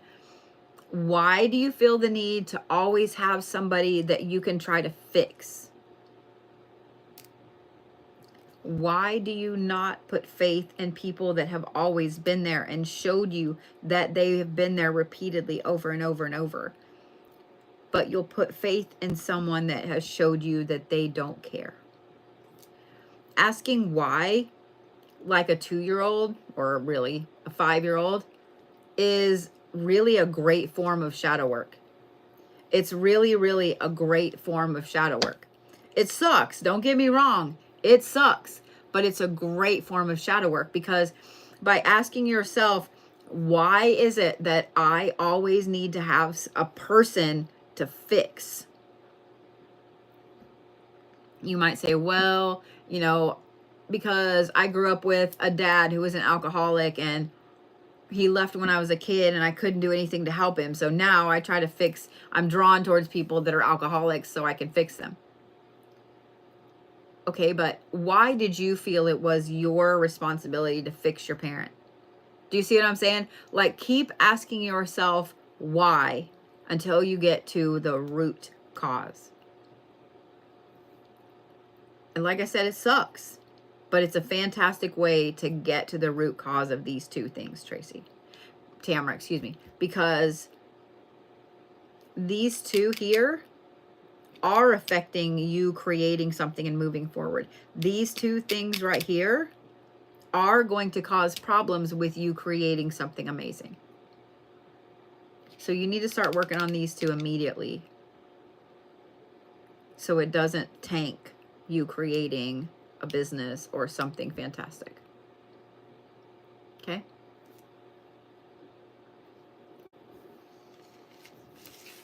I hope that made sense.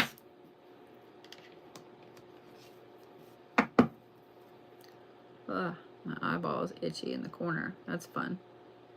Ugh. All right. Cat, you ready? I had to just scratch it. Good Lord, that was weird. Ooh. The martyr complex. Osiris, which is commitment, acquisition, and responsibility.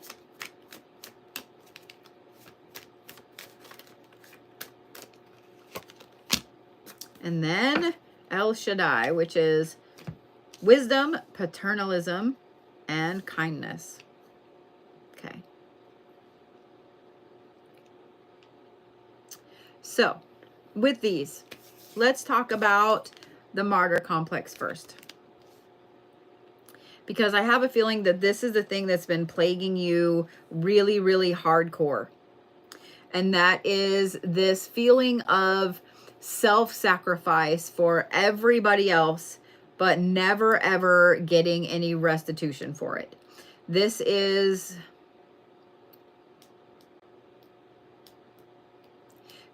you throwing yourself under the bus so everybody else can get on the bus to drive over you repeatedly.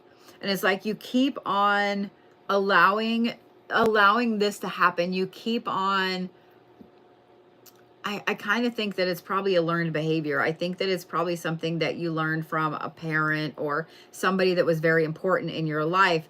They would play the perpetual victim, but they also portrayed it as, well, if I take the brunt of this, then you don't have to. A lot of times you'll see this in kids that grow up with an alcoholic parent or abusive parent, where they try to take the brunt of it. They see the other parent take the brunt of it, and then they try to take the brunt of it. So the siblings are, protected and so on. They make themselves the martyr.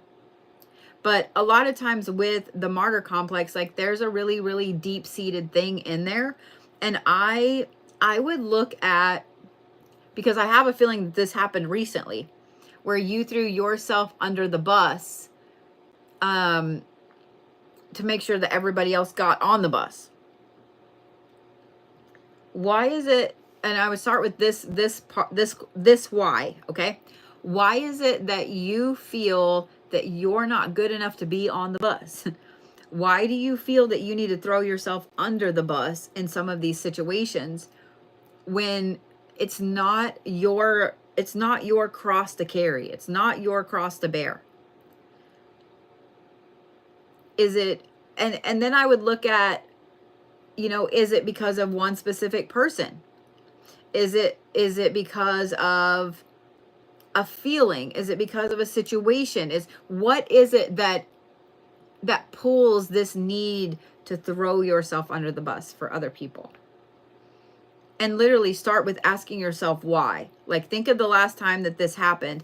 And I have a feeling that you don't realize you're doing it until you're in the moment of actively going under the bus. And then you're like, oh yeah, I do this all the time. This is great. So I would pay attention and ask yourself, why? Start with why. You're going to get to the bottom of this really quickly by just continuing to ask why. To every answer you get to the question why is another question why. Okay? Let's talk about this one right here. And this is the responsibility card. I don't think that you're taking on too many responsibilities. I think that you have gotten so good at looking at, let's say that there are 10 things that somebody wants you to do, okay? 10 different people have asked you to do 10 different things. That's too much, and you know damn well that you can't do all 10 of those things. So you immediately knock out, say you immediately knock out 4 of them, okay? Realistically, you could possibly handle these 6, but you know that these 2 over here are going to be really, really hard. So you say no to them because you don't feel like you're qualified. These other ones, you know darn well you could handle all of them, but for some reason, you don't. You only take on one thing, and then you even halfway through that decide you're not going to do that. It's like you have learned to say no to responsibility so well that you don't take on responsibility. And the problem is when we do that, when we get so good at saying no that we don't have any responsibility, then we start to feel worthless. We start to feel like We don't have any use to people around us. And I'm proud of you for getting so good at saying no, because that is such a hard thing to do when people bring you like 10 things that are all great and they all have great rewards and you want to do all of them, but you say no to every one of them because now you're in the habit of saying no.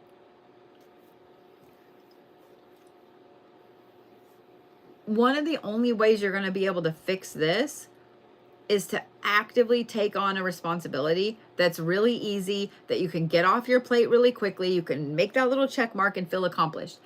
Take on a responsibility that's really, really easy.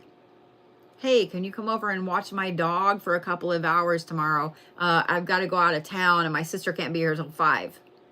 Yes, absolutely. Go sit with a puppy for a couple hours until the sister gets there. Do you see what I'm saying? Start with something super, super small and easy that allows you to make that check mark.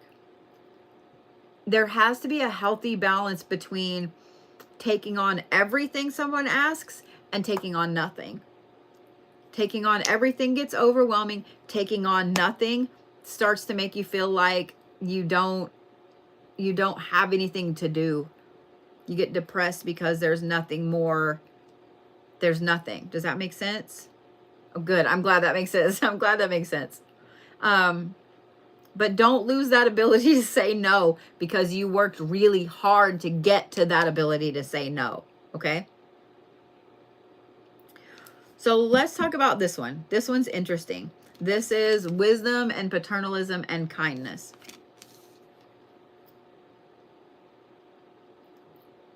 This one in particular, my feet be cold. I got to put my shoes back on. This one in particular has to do with a paternal issue. So whether it's dad, grandpa, husband, whatever, this is a paternal issue with someone that is a father figure. And you may know immediately exactly what I'm talking about when I say that, and you may not. This is where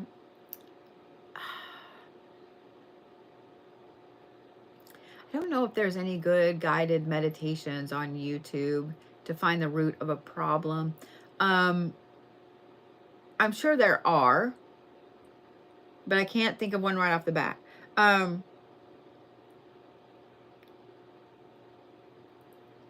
would look at your relationship with your dad first, and then I would look at grandpa and any other paternal figures that you had in your life or have in your life and your relationships with them. And I would really look at those relationships in a way of, are these healthy relationships? Let's say you're looking at your father, your relationship with your father, and let's say that he's, still around and y'all don't really talk. First of all, why do you not talk? And there may be some underlying cause, some big thing, and there may be something else where you look at it, you're like, I actually don't really know. Start looking at like issues with any paternal relationship that you have and use the why question. Okay, why don't we talk?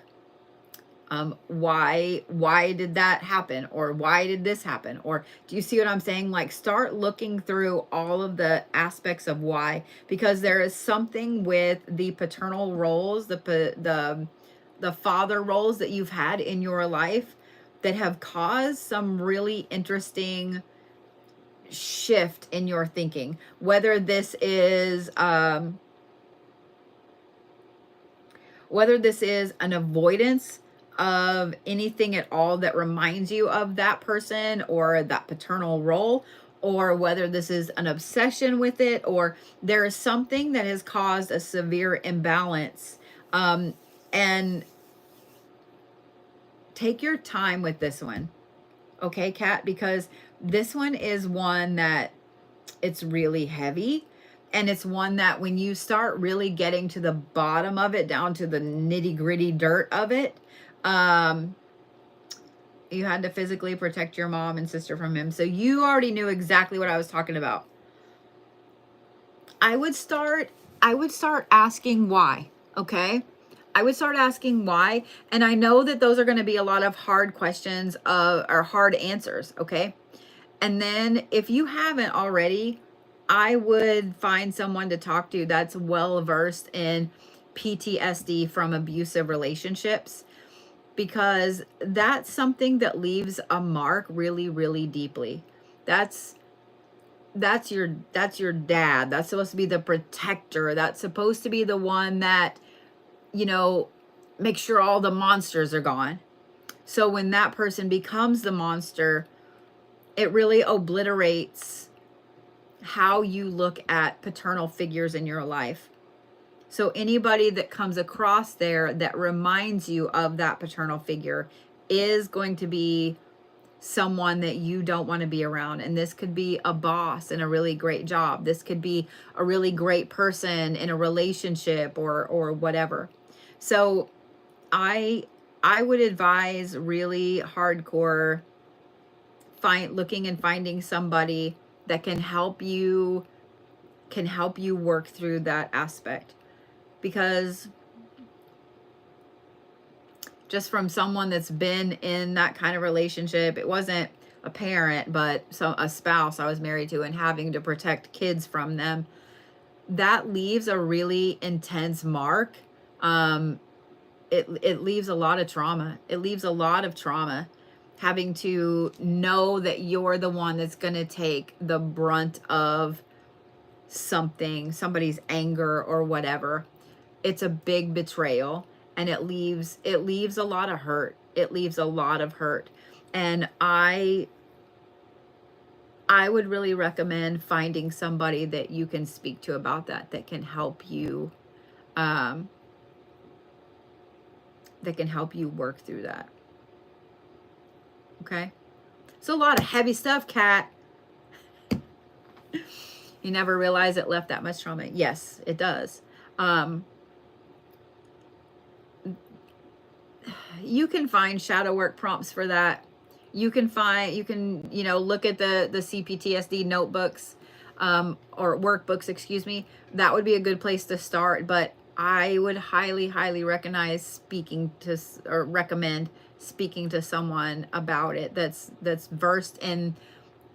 well versed in that particular kind of therapy, in abusive relationships, family therapy, trauma therapy. Because if you talk to an addiction counselor, they're not going to have the same skill set that's needed for that. Okay? I would highly recommend it. It's thundering again. Okay, I was like, what is that noise? I would really highly recommend it. Okay? I think it'll explain a lot, and I think it will help you a tremendous amount too, Kat. Okay? So yeah.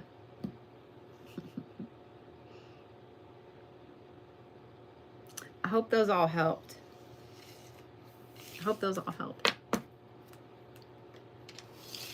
Well, guys, that is my list for this evening. I am going to grab a certain little tiny doggy who's here on the floor, and we're gonna shut everything down up here and go curl up in bed and listen to it rain. And maybe see if there's ice outside. I don't know. So for those of you guys on YouTube over here, thank you so much for hanging out with me this evening.